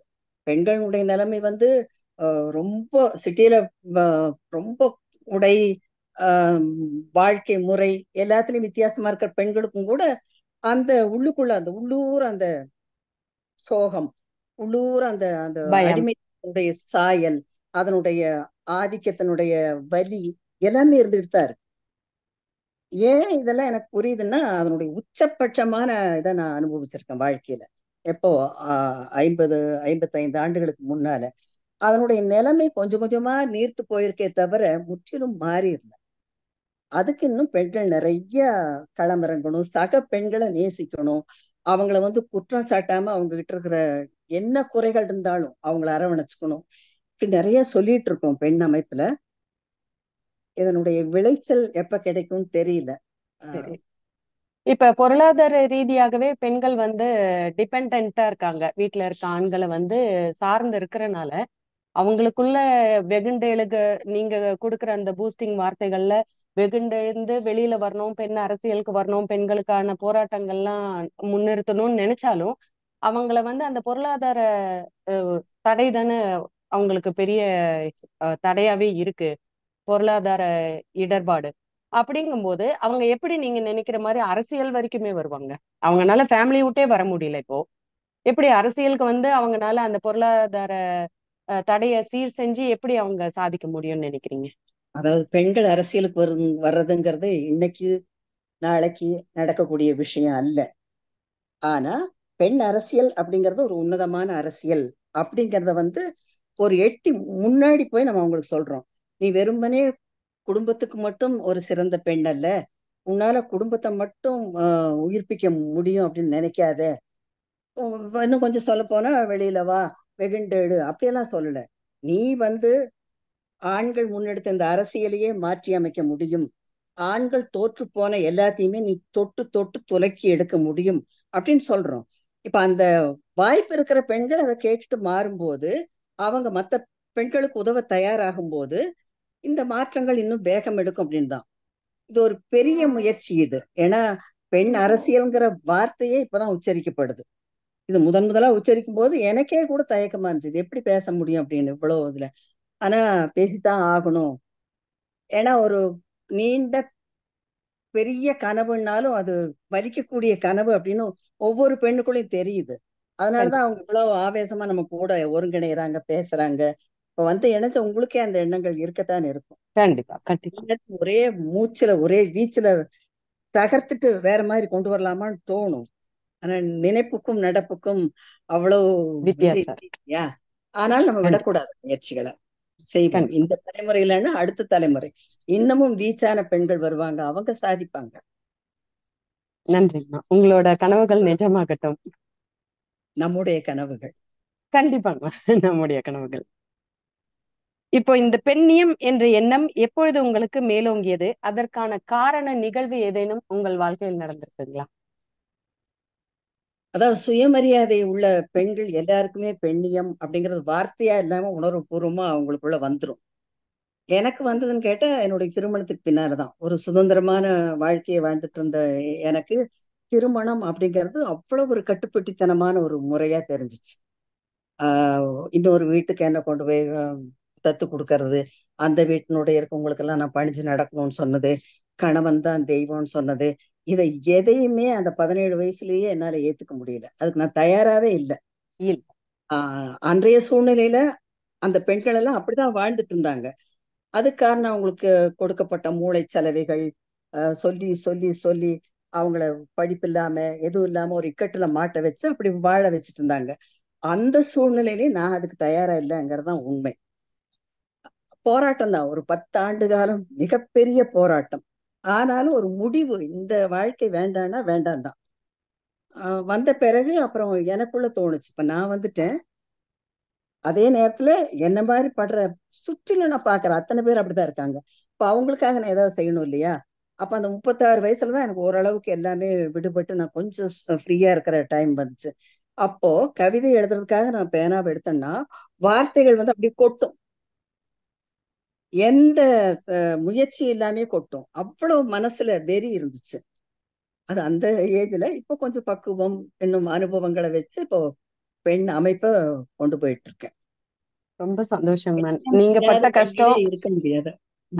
அத வந்து மத்தவங்களும் இருக்கக்கூடாதுன்னு ஒரு கைடா இருந்து எல்லாத்தையும் வழி நடத்தணும்னு நினைச்சிருக்கீங்க. இது வந்து பெரிய சவால் தான். உங்களோட சவால் கண்டிப்பா நிச்சயமா வெற்றி பெறும். அடுத்தது, உங்கள் பார்வையில் ஆண்கள் அன்றும் இன்றும். அதாவது அன்றைய ஆண்கள் வந்து பெண்களை வந்து அதாவது தீய ஆண்கள் வந்து என்ன பண்ணுவாங்கன்னா பெண்களை போக பொருளா நினைச்சு அவங்கள பயன்படுத்துவாங்க. நல்ல ஆண்கள் என்ன பண்ணுவாங்கன்னா பெண்களை ப்ரொடெக்ட் பண்ணுவாங்க. 2 தரப்பு ஆண்களுக்குமே பெண்கள் வந்து போக பொருட்கள் தான். அவங்க வந்து அவங்களுக்கு உயிர் இருக்கு, உணர்வு இருக்கு, அவங்களுக்கு தலை இருக்கு, அதுல மூளை இருக்கு, இதயம் இருக்கு, அதுல உணர்வுகள் இருக்கு அப்படிங்கிற எந்த சிந்தனையும் 2 தரப்பு ஆண்களுக்கு இல்லை. அப்படிதான் அவங்க யோசிச்சாங்க. ஆனா இன்றைய ஆண்கள் வந்து நிறைய மாற்றங்கள், அறிவார்ந்த பெண்களுடைய வளர்ப்பு, ஆண்கள்லயே நல்ல ஆண்கள் நிறைய தோன்றியிருக்காங்க இல்லையா? காந்தி, இயேசு, புத்தன், அப்புறம் இன்றைய பெரியார், அம்பேத்கர், எத்தனையோ பேர் அவங்களுடைய வழிநடத்தல்லையே பெண்கள் நிறைய முன்னேறி இருக்காங்க. அதனால இப்ப சாதாரண சராசரி ஆண்கள்ல கூட நல்ல சிந்தனை உள்ள ஆண்கள் இருக்காங்க. இப்ப இவ்வளவு காலமா பெண்ணப்ப நடத்திருக்கோம், நீங்க என்ன சொல்லணும்னு சொல்லுங்க, நாங்க உங்களோட கையிணைக்கிறோம் அப்படின்னு சொல்ற மாதிரிதான் ஆண்கள் இருக்காங்க. நம்ம தான் வேண்டாம், ஏன்னா பெண்களுக்கு இந்த சுதந்திரம் தேவைப்படுது கொஞ்ச காலத்துக்காவது அப்படின்னு வச்சுக்கமே தவிர, ஆண்கள் வந்து இன்றைய ஆண்கள் நிறைய மாற்றங்கள் அன்றும் இன்றும். இப்போ கம்பேரிட்டிவ்லி இன்றைய ஆண்கள்ல வந்து நிறைய பேர் மாறி இருக்காங்க. 90% ஆண்கள் வந்து தெளிவா இருக்காங்க. ஏன்னா அதுக்கு இன்னொரு காரணம் அவங்களுடைய மகள்கள். மகள்கள் மேல அவங்களுக்கு இருக்கிற அபிமானம், அவர்கள் வந்து மிகப்பெரிய ஆளுமையா வரணும் அப்படிங்கிற அவங்களுடைய ஆர்வம், ஆசை, இதெல்லாம் கூட ஒரு காரணம்னு நான் நினைக்கிறேன். ஆக்சுவலா எல்லா அப்பாங்களுக்கும் மகள்கள் வந்து தேவதைகள் தான். இந்த காலகட்டம் இல்லாம எங்க அப்பா அம்மா காலத்துல இருந்து, எங்க பாட்டி தாத்தா காலத்துல இருந்து எல்லாத்துக்குமே அப்பாங்களுக்கு வந்து மகள்கள் தேவதைகள் தான். சோ அதுல வந்து எந்த மாற்றமும் இருக்கிற மாதிரி எனக்கு தெரியலைங்க. இப்ப என்னன்னா, நீங்க சொன்ன அந்த பொருளாதார தடைன்றது வந்து இன்னைக்கு நிறைய பெண்களுக்கு இல்லை. படிச்ச பெண்களுக்கு, கிராமத்துல இருக்கவங்களுக்கு இன்னைக்கு நிறைய பேத்துக்கு இருந்தாலும், இன்னைக்கு படித்த நகரத்திலயோ பெரிய சிட்டிகள்லயோ இருக்கிறவங்களுக்கு எல்லாம், மெட்ரோபாலிட்டன் சிட்டில இருக்கவங்களுக்கு எல்லாம் அந்த பொருளாதார தடைன்றது இல்லாதனால இன்னைக்கு ஈக்குவாலிட்டி. நீ ஒரு படத்துல வடிவேலு சொல்ற மாதிரி, நான் ஒரு நாள் துணி துவைச்சா நீ ஒரு நாள் துணி துவைச்சிடணும் அப்படின்ற மாதிரி ஈக்குவலா இன்னைக்கு எல்லாம் ஷேர் பண்ணிக்கிறாங்க. அந்த காலத்துல அப்படி இல்லைங்க. எல்லா வேலையுமே வீட்டு வேலைகள் பெண்கள் மட்டும்தான் செய்யணும்னு இருந்தது. இன்னைக்கு வந்து பெண்களுக்கு மதிப்பு கொடுத்து அவங்களோட வேலைகளுக்கு ஈக்குவலா வராங்கன்றது என்னோட தாழ்மையான கருத்துங்க. உண்மைதான், உண்மைதான், மாறித்தான் ஆகணும். அது அறிவார்ந்த அன்னையர் வந்து அதை கண்டிப்பா செய்யணும். கண்டிப்பா. நன்றிங்க, ஒரு நன்றி. குறிப்பிட்ட வயசுக்கு மேல அவங்கள வந்து கல்யாணம் ஆயிடுச்சு, நீ போய் அவளும் வேலைக்கு போற நீயும் வேலைக்கு போற, 2 பேரும் செய்யுங்கன்னு சொல்றதை விட சின்ன வயசுல இருந்தே ஒரு ஆண் குழந்தையும் பெண் குழந்தையும் ஒரே மாதிரி வளர்த்தணும். குறிப்பிட்ட வயசுல எல்லாரும் அதுவுமே உங்ககிட்ட ஒரு கேள்வியாதான் வச்சிருக்கேங்க. அது எப்படி ஈக்குவலா வளர்த்தலாம்னு எந்த விதத்துலன்னு சொல்றீங்க? ஆணையும் பெண்ணையும் ஒரு வீட்டில் எப்படி சரிசமமா வளர்த்தலாம்? அதான் வீட்டு வேலைகளை வந்து ஒரு குறிப்பிட்ட ஏஜ்ல எப்படி பெண்களுக்கு கத்துக் கொடுக்குறோமோ அதே மாதிரி ஆண்களுக்கும் கத்துக் கொடுக்கணும். அதே மாதிரி பெண்களுக்கும் வந்து ஆஹ் சில பாரபட்சம் இருக்குதானே. பெண்களை வந்து பொம்மைகள் மாதிரி அழக அவங்க மேல அழக திணிக்கிறதும், ஆண்களுக்கு வந்து வேற மாதிரி அவங்க பிசிக்கலி அவங்க அதை திணிக்கிறதும், இன்னும் சொல்ல போனா உண்டி சுங்குதல் பெண்டிற்கு அழகு அப்படின்னு சொல்லி பெண்களை வந்து அவன் வேலைக்கு போறவன், சம்பாதிக்க போறவன், அது புருஷ லட்சணம் அப்படியா இருக்கு. அப்படியெல்லாம் இருந்த காலமெல்லாம் மாறி பெறும்போது இன்னும் என்னன்னா சின்ன வயசுல இருந்து சொல்லணும், உடல் ரீதியா பெண்ணுக்கும் ஆணுக்கும் சில வேறுபாடுகள் இருக்கே தவிர மற்ற எந்த வகையிலையும் யாருக்கும் யாரும் குறைந்தவர்கள் அல்ல அப்படிங்கறத வந்து பெண்ணுக்கு மட்டும் இல்ல ஆணுக்கும் சொல்லி சொல்லி வளர்க்கணும். பெண்களை மதிக்கிறத வந்து ஆண்களுடைய வழக்கமா மாத்தி விடணும். இன்னும் கூட நமக்குள்ள சில மாமியார்கள் ஒழிஞ்சிட்டு தான் இருக்காங்க. ஏன்னா காலாகாலமா ஏற்றப்பட்ட அந்த மாமியார் அதை எல்லா பெண்களும் வெளியே ஏற்றி விட்டுறணும், வெளியே துரத்தி விட்டுறணும். மாமியார் அல்ல, சக பெண், மருமகளா மகளா அதெல்லாம் வேற. சக பெண், உங்களை மாதிரியே எல்லாமே துன்பத்துல அடிபட்டு வாழ்ந்த பரம்பரையில வந்த பெண். அந்த அனுதாபமும் அக்கறையும் எல்லா பெண்களுக்கும் வரணும். அப்ப நிச்சயமா ஆண்களை இறக்கி விடுறதல்ல, பெண்களை தூக்கி விடுறது, ரெண்டு பேர்த்தையும் ஈக்குவலைஸ் பண்றது, அது வேணும் ஓ, கண்டிப்பா. கண்டிப்பா. தேங்க்யூ. பெண் சாதிக்கவும் வெற்றி பெறவும் மாற்றங்கள் கொண்டு வரவும் எத்தனையோ துறைகள் இருக்கும்போது அதில் கொண்டு வர முடியாத மாற்றத்தை பெண் அரசியல் கொண்டு வரும் என்று எவ்வாறு உறுதியாக நம்புகிறீர்கள்? ஏன்னா அரசியல் தான் இங்க எல்லாத்துக்கும் ஒரு தீர்வா இருக்கு. இப்போ ஒரு பெண் வேலைக்கு போனா அவளுடைய குடும்பம் நல்லா இருக்கும், அப்படி வச்சுக்கலாம். ஆனா ஒரு பெண் அரசியலுக்கு வந்தா இந்த நாடு நல்லா இருக்கும், இந்த உலகம் நல்லா இருக்கும். பெண்ணினுடைய அணுகுமுறை வித்தியாசமா இருக்கும். இப்ப இருக்கிற அந்த போர்கள், வெறியாட்டங்கள், வன்முறை இது எல்லாமே இல்லாமல் ஆகும் காலப்போக்குல.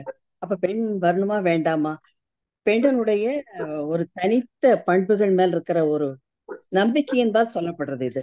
இதுல எல்லாம் வந்துட்டு தான் இருக்காங்க. ஒரு படிப்பு, அவங்கவுங்க தனித்தனியா மருத்துவராக, அதெல்லாம் வேற. ஆனா ஒட்டுமொத்த சொசைட்டிக்கும் ஒட்டுமொத்த உலகத்துக்கும் ஒரு நல்ல மாற்றம் நடக்கணும்னா அங்க அரசியலுக்கு வரணும் பெண்கள். ஏன்னா வாழ்வாதாரத்தை நிர்ணயிக்கிற ஒரு டூல், ஒரு கருவியா அரசியல் தான் இருக்கு. அதனால பெண்கள் வந்தா இன்னும் நல்லா இருக்கும் அரசியல் அப்படிங்கிறது தான். ஏன் வரக்கூடாது? பெண்களுடைய ஆளுமை ஏன் அந்த வரைக்கும் ஏன் வரக்கூடாது அப்படிங்கிறது தான் கேள்வி.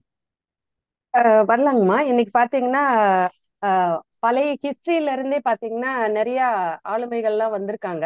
ராணியா இருந்திருக்காங்க, போர் தலைமை தாங்கி நடத்தியிருக்காங்க. இந்திரா காந்தி அம்மால இருந்து இன்னைக்கு முர்மு அம்மா வரைக்கும் அரசியல்ல எல்லாம் இருந்திருக்காங்க. நம்ம ஊர்லயே பாத்தீங்கன்னா கவுன்சிலர், அமைச்சர்கள் அந்த ரேஞ்சிலயுமே இருக்காங்க, பெண்கள் இருக்காங்க. ஆனா நீங்க நினைக்கிற அந்த மாற்றத்தை அவங்கனால கொண்டு வந்த முடிஞ்சுதா இப்ப? அதுதான். ஏன்னா அவங்க ஆண்களால பிரதிநிதித்துவப்படுத்தப்பட்டவர்கள் ஒண்ணு. ம். இன்னொன்னு, ஆண் அரசியலுக்குள்ள சிக்கிக்கிட்டவங்க. அவங்களால அவ்வளவுதான் முடியும். ஆண்கள் ஆளுமையா டாமினேட் பண்ற அரசியலுக்குள்ள பெண்கள் போனா இதுதான் நடக்கும். திட்டமிடுறது, செயல்படுத்துறது, யோசிக்கிறது எல்லாமே பெண்களா இருக்கின்ற பெண் அரசியல் எப்ப வருதோ அப்பதான் அது சாத்தியமாகும். இப்போ பெண்கள் கொஞ்சம் கொஞ்சமா வெளியில வர்றாங்க. அவங்கள வந்து உடனே உள்வாங்கிக்க காத்துட்டு இருக்கு ஆண் அரசியல். இப்ப ஆண் அரசிக்குள்ள பெண்கள் போயிட்டா என்ன என்ன நடக்கும்? ஆண்களை விட இன்னும் கூட அராஜகம் செய்யணும், அப்பதான் அவங்க அரசியல்ல நிலை நிற்க முடியும். அதனாலதான் அப்படி பெண்கள் போயிடக்கூடாதுங்கிற ஒரு நல்லெண்ணத்தோட தான் பெண் அமைப்பு வந்து, நீ அவங்களோட போய் மாட்டிக்கிட்டு நீயும் அப்படி மாறாதே, உனக்குன்னு இருக்கிற எந்த நல்ல குணங்களையும் எந்த நல்ல பண்புகளையும் நீ இழக்க தேவையில்லை, பெண் நீ பெண்ணாவே இருந்து சாதிக்க முடியும், அசல் பெண்ணாக இருந்து ஆண்மைக்குரிய எதுவும் உனக்கு தேவையில்லைன்னு சொல்ல வர்றதுதான் பெண் அரசியல் அப்படின்னு நான் நினைக்கிறேன். நிச்சயமாங்கம்மா. இதுல ஒரு சின்ன கருத்து கேட்கணும்னு நினைக்கிறேன். ஒரு மாசத்துக்கு முன்னாடி பயிற்சி மருத்துவர் மௌமிதா, வெஸ்ட் பெங்கால்ல அவங்களுக்கு என்ன நடந்ததுன்னு நம்மளுக்கு தெரியும். அவங்களும் வந்து ஒரு பெரிய பொது சேவை செய்யறதுக்காக தான் வந்தவங்க. ஆனா அவங்களுக்கு நடந்த அதே குரூரங்கள் நாளைக்கு பெண் அரசியல்ல பெண்களுக்கு நடக்காதுன்னு என்ன நிச்சயம்? அதுல வந்து நினைச்சு பெண்கள் பயந்துட்டு அரசியலுக்கு வர்றதுக்கு தயங்குறதுல என்ன தப்பு இருக்கு? அதாவது இப்படி யூகங்கள் எப்படி, அதாவது அப்படி இருந்ததுன்னா எந்த ஒரு முன்னகர்வும் நடந்திருக்காது. ஆரம்ப காலத்துல இருந்து இத்தனை மாற்றங்கள் நடந்திருக்குன்னா ஒரு தெளிவு தான். நடக்கும் தான். நீ அரசியலுக்கு வராம நம்ம இருந்தாலும் இது நடக்கும், அரசியலுக்கு வந்தாலும் நடக்கும். ஒரு தனிப்பட்ட பெண்ணை விட ஒரு பெண்களுடைய ஒரு பெருங்கூட்டம் ஏன் ஒரு பாதுகாப்பானதா இருக்க முடியாது. இப்ப நம்ம பெண்களை பத்தி மட்டும் பேசுறது இல்ல, இப்ப ஆண்களுக்கே இந்த சமூகம் பாதுகாப்பானதா இல்லை. இப்போ ஒரு நல்ல ஆண் கூட இந்த அரசியலுக்கு வர்றதுக்கு பயந்துதான் இருக்கான். ஏன்னா வந்தா என்ன நடக்கும்னு தெரியும். அரசியல்ங்கிறது ரவுடி கும்பலாவும் குண்டர்களுடைய சாம்ராஜ்யமாவும் இருக்கிறது பெரும்பாலும். நான் எல்லாத்தையும் சொல்ல வரல. அப்படி இருக்கும்போது அதுல இப்படிதான் இருக்கும். அத பெண்கள் வரும்போது பெருமளவுல பெண்களும் அந்த நீரோட்டத்துல கலக்கும் போது இது வேற மாதிரி மாறும். அதுக்காக பெண்களை போய் போராடுங்க, உடனே போய் நில்லுங்க அப்படியெல்லாம் பெண் சொல்லாது. பெண் அமைப்பு சொல்லவே சொல்லாது. ரொம்ப நிதானமா யோசிச்சுதான் ஆண்களை எந்த வகையிலும் குறை சொல்ற வார்த்தைகளோ அநாகரிகமான பேச்சுக்களோ பெண்கள் உபயோகப்படுத்துறதே இல்லை. அவசியம் இல்லை. அது வம்பை தான் வளர்க்குமே தவிர ஒரு நல்ல தீர்வுக்கு இதாகாது. இப்ப ஆண்களை நம்ம எப்படி நினைக்கிறோம்னா, அவங்க அஹ், மனித பரிணாம வளர்ச்சியில ஒரு நாகரிகம் வளரும் போது என்னென்ன நடக்குமோ அதெல்லாம் நடந்துச்சு. அதுல ஆண்களும் விக்டிம் தான், அவங்களும் பாதிக்கப்பட்டவங்க தான். அவங்களுக்கு ஒண்ணும் விருப்பம் இல்லை இதெல்லாம் பண்ணணும், நம்ம அடக்கணும். அது ஒரு என்ன சொல்றது, வரலாற்றினுடைய போக்கு. அதனால ஆண்களை குறை சொல்றதுக்காக அல்ல, பெண்களுக்கு இந்த இருக்கிற திறமைகளை சொல்லி நாங்களும் உங்களோட இணைஞ்சு செய்யறோம். இப்போதைக்கு தான் பெண் அமைப்பே தவிர நாளைக்கு அரசியலா பெண் ஒரு கட்சியா மாறும்போது கண்டிப்பா ஆண்களையும் இணைச்சுக்கிட்டு தான் நடை போடும். இது ஒரு பயிற்சி களம். பெண்களுக்கான அந்த கூச்சங்கள் தயக்கங்கள் இதையெல்லாம் கொஞ்சம் அவங்க மீண்டு வர்றதுக்கு. ஏன்னா ஆண்கள் மேலான அந்த பயம் அந்த தயக்கம் எல்லாம் பெண்களுக்கு இருக்கு. இப்ப கூட கேட்டா நம்ம ஆண்களை இணைச்சுக்கலாமான்னு பெரும்பகுதி பெண்கள் வேண்டாம், நம்ம கொஞ்ச காலமாவது இது சுதந்திரமா இருப்போம், வீட்டுல இருந்து வெளியில வந்திருக்கும் இந்த சுதந்திரத்தையே நம்ம இழக்க தயாரில்லை அப்படிங்கிறாங்க. அதனால ஆண்கள் நமக்கு எந்த வகையில் எதிரிகள் கிடையாது. பிற்காலத்துல அவங்களோட கையணைச்சுதான் நம்ம பண்ண போறோம். ஏன், எனக்கு மகன், எனக்கு அப்பா, எனக்கு அண்ணன்கள், அவங்க எல்லாமே ஆண்கள் தானே. எப்படி ஆண்களை வெறுக்க முடியும்? அந்த மாதிரி வெறுப்பு அரசியல் பெண் செய்யவே செய்யாது. நன்றி, நன்றிங்க.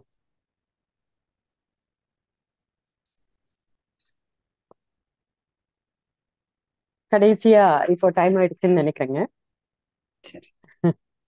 நீங்கள் எப்பொழுது அரசியலுக்குள் பிரவேசிக்க போகிறீர்கள்? அதாவது உங்க ஸ்டேட்மெண்ட் பாத்தீங்கன்னா, எங்களுக்கு 33%, 50% கொடுங்கள் என்று கேட்டு பெறுவதல்ல, எங்கள் திறமைக்கேற்ப அதைவிட அதிக சதவீதத்தை எடுத்துக்கொள்ள எங்களுக்கு இருக்கும் அதிகாரத்தை நாங்கள் பயன்படுத்தி கொள்ள போகிறோம் என்பதுதான் நமது பிரகடனம்னு சொல்லியிருக்கீங்க. அரசியலில் பெண்கள் தலைமை பொறுப்பிற்கு வந்தால் இது சாத்தியமாகுமா? கண்டிப்பா சாத்தியமாகும். ஆனா அரசியல்ல பெண்கள் தலைமை பொறுப்புக்கு வர்றது உடனடியா நடக்குமா அப்படின்னா நடக்காது. இப்ப பெண் அரசியல் பெண்களால் பெண்மையுடன் அப்படிங்கிற பிரகடனத்தோட எப்ப நம்ம பெண் அமைப்பை உருவாக்கணுமோ அப்பவே நாங்க அரசியலுக்குள்ள நம்ம பிரவேசிச்சிட்டோம் அப்படின்னு தான் பொருள். ஆனா அதுல அவசர கதியில எதுவும் செய்யறதுக்கு நம்ம தயாரா இல்லை. ஏன்னா எத்தனையோ போராட்டங்களுக்கு பிறகு எத்தனையோ உயிர்கொலைகளுக்கு பிறகுதான் இப்போ நம்ம மக்களாட்சியை நிறுவி இருக்கோம். இதுல அந்த பழைய போராட்ட முறைகள் எல்லாம் தேவையில்லை அப்படிங்கிறதுல பெண் ரொம்ப தெளிவா இருக்கு. ஆனா ஆஹ் கருத்து ரீதியா பெண்களை முதல்ல, பெண்கள்கிட்டயும் ஏகப்பட்ட குறைகள் இருக்கு. அவங்களுக்கும் ஆண்களோட நிறைய குணநலன்கள் இருக்கு, ஆண்களை விட மோசமான சில குணங்களும் இருக்கு. அதையெல்லாம் சொல்லி அவங்களையும் மாற்றி அந்த மாற்றத்துக்கு பிறகு ஒரு சரியான நேரம் நம்ம வர்றதுக்கு அப்படின்னு நினைக்கும் போதுதான் பெண் தீவிரமா அரசியலுக்குள்ள நுழையும். இப்போ மக்கள் தொகையில சரிபாதி பெண்கள் இல்லையா? அப்ப ஏன் கண்டிப்பா. முடியாது? அவங்களுக்கு ஏன் இடஒதுக்கீடு கொடுக்கணும்? 30%, 35%, 50ன்னு அவங்களுக்கு உரிமை இருக்கு. அவங்க தயாராயிட்டாங்கன்னா அவங்க 80% கூட பெற முடியும் அப்படிங்கறத அவங்களுக்கு சுட்டி காட்டுறதுக்காக தான் அந்த கூற்று முன்வைக்கப்பட்டிருக்கு கவிதா. ஓகே, நீங்க அரசியலுக்குள் வர ஐடியா இருக்குங்களா? யாரு? நீங்க தலைமையேற்று நீங்க அது அரசியலுக்குள் சொல்ல காலம்தான் பதில் சொல்லும். பதில் எத்தனை சொல்லுங்க. நல்லவர்கள் நம்மளோட இணையறாங்க, எவ்வளவு தீவிரமா நம்மளால செயல்பட முடியுது, அதை பொறுத்து தான். கடைசியாக ஒரு கேள்விங்க. பெண் அமைப்பு மார்ச் 25, 2019 ஸ்டார்ட் பண்ணீங்க. இது வரைக்கும் நிறைய பொதுக்கூட்டங்கள்ல நிறைய பெண்கள் கலந்துருக்காங்க. இப்ப வரைக்கும் பெண் அரசியலுக்காக அவங்களுக்கு நீங்க என்ன முன்னெடுப்புகள் செஞ்சிருக்கீங்க? இந்த 5 வருஷ பயணத்துல பெண் என்ற அமைப்பு என்ன மாதிரியான விஷயங்கள்லாம் சொசைட்டிக்காக, சமுதாயத்துக்காக பண்ணியிருக்கீங்க? அதாவது 3/3/2019 தான் பெண் அமைப்பு தொடங்கப்பட்டது. ம். அதுக்கு முன்னால ஒரு பெண்ணுக்கான ஒரு பிரத்யேக ஆஹ் சரி. அந்த தேதி மட்டும் 3/3/2019. பெண் அமைப்பினுடைய ஒவ்வொரு செயல்பாடுகளுமே பெண் அரசியலை நோக்கிய செயல்பாடுகள் தான். இப்ப பொதுவெளி எங்கும் பெண்கள் அப்படின்னு தொடர்ந்து இப்ப 4 நிகழ்வுகள் பண்ணியிருக்கோம்னா, பெண்கள் முதல்ல வெளியில வரணும் இல்லையா? அவங்க வீட்டுக்குள்ள இருந்து வெளியில வரும்போதுதான் மற்ற பெண்கள் எப்படி இருக்காங்க, நம்ம எப்படி இருக்கோம், அவங்களோட ஒப்பிட்டு பார்க்க முடியும், நம்மளால இப்படி பண்ண முடியும். அவங்க முழு சுதந்திரம் கொடுக்குறோம். அங்க வந்து வேற பேச்சுக்களோ புலம்பல்களோ இல்லாம என்ஜாய் பண்ணுங்க. நமக்கும் இருக்கு இந்த பொதுவெளிங்கிறது, ஒவ்வொன்றுக்கும் பெண்ணுக்கும் உரித்தது. ஆனா அதை நம்ம பயன்படுத்த தயாரல்ல. நம்முடைய அச்சம் தயக்கம் இதையெல்லாம் மாத்திக்கணும் அப்படின்னு நம்ம சொல்றோம். ஆஹ் நிறைய பொதுக்கூட்டங்கள், கலந்துரையாடல்கள், பெண் அரசியல் புத்தகம், பெண் நாளைக்கு ஆட்சி அமைத்துச்சுன்னா எந்த மாதிரியான அரசியல் அமைக்கும் அப்படிங்கிறதுக்கு ஒரு கையேடு, கொள்கை பிரகடனம், இந்த மாதிரி நிறைய பண்ணியிருக்கோம். அதை பண்ணிட்டு தான் இருக்கோம். ஆனா போதுமா அப்படின்னா போதுமானதா பத்தாது. இல்லை. இல்ல. நம்ம நினைக்கிற வேகத்துல செயல்பாடுகள் இல்லை அப்படிங்கிறது தான் இல்ல. உண்மை. ஆனா நம்பிக்கை இருக்கு, முடியும் அப்படிங்கிற நம்பிக்கை இருக்கு கவிதா. ரொம்ப நன்றிங்கம்மா. உங்க நம்பிக்கைக்கு என்ன as a பெண்ணா நானும் உங்களோட சேர்ந்து பயணிக்கிறதுல ரொம்ப சந்தோஷப்படுறேன். இது ரொம்ப வரைக்கும் உங்க பொன்னான நேரத்தை எனக்காக, எங்க வாருங்கள் படைப்போம் குழுவுக்காக ஒதுக்கி கேட்ட கேள்விகளுக்கு பொறுமையாகவும் அமைதியாகவும் அறிவார்ந்த பதில்களையும் கொடுத்ததுக்காக உங்களுக்கு என்னோட மனமார்ந்த நன்றிகள்ங்கம்மா. இப்ப வந்து பார்ட்டிசிபென்ட்ஸ் எல்லாம் உங்களை கேள்வி கேட்பாங்க. வணக்கம்மா. கவிதாக்கா, ரொம்ப அருமையான கேள்விகளாக இருந்தது.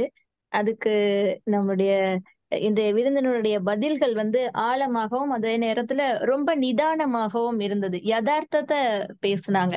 எதையுமே வந்து ரொம்ப வேகமா இங்க சாதிக்க முடியாது. ஆனா அதற்கான நகர்வுகள் வந்து நிச்சயமாக எதிர்காலத்துல ஒரு வெற்றியை காண முடியும் அப்படிங்கிற கருத்து வந்து ரொம்ப ஆழமாவும் யதார்த்தமாகவும் இருந்தது. முதலாவது கேள்வி வந்து பொன் ஏழுமலை ஐயா கனடாவில இருந்து கேக்குறாங்க. ஐயா, நீங்க கேளுங்க.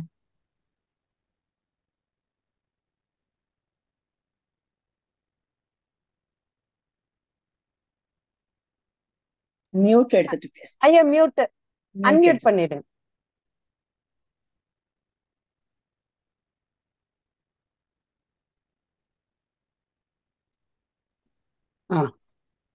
நீங்க கண்ட்ரோல் வச்சிருக்கீங்க போல. நான் அன்மியூட் பண்ண ஆக மாட்டேங்குது.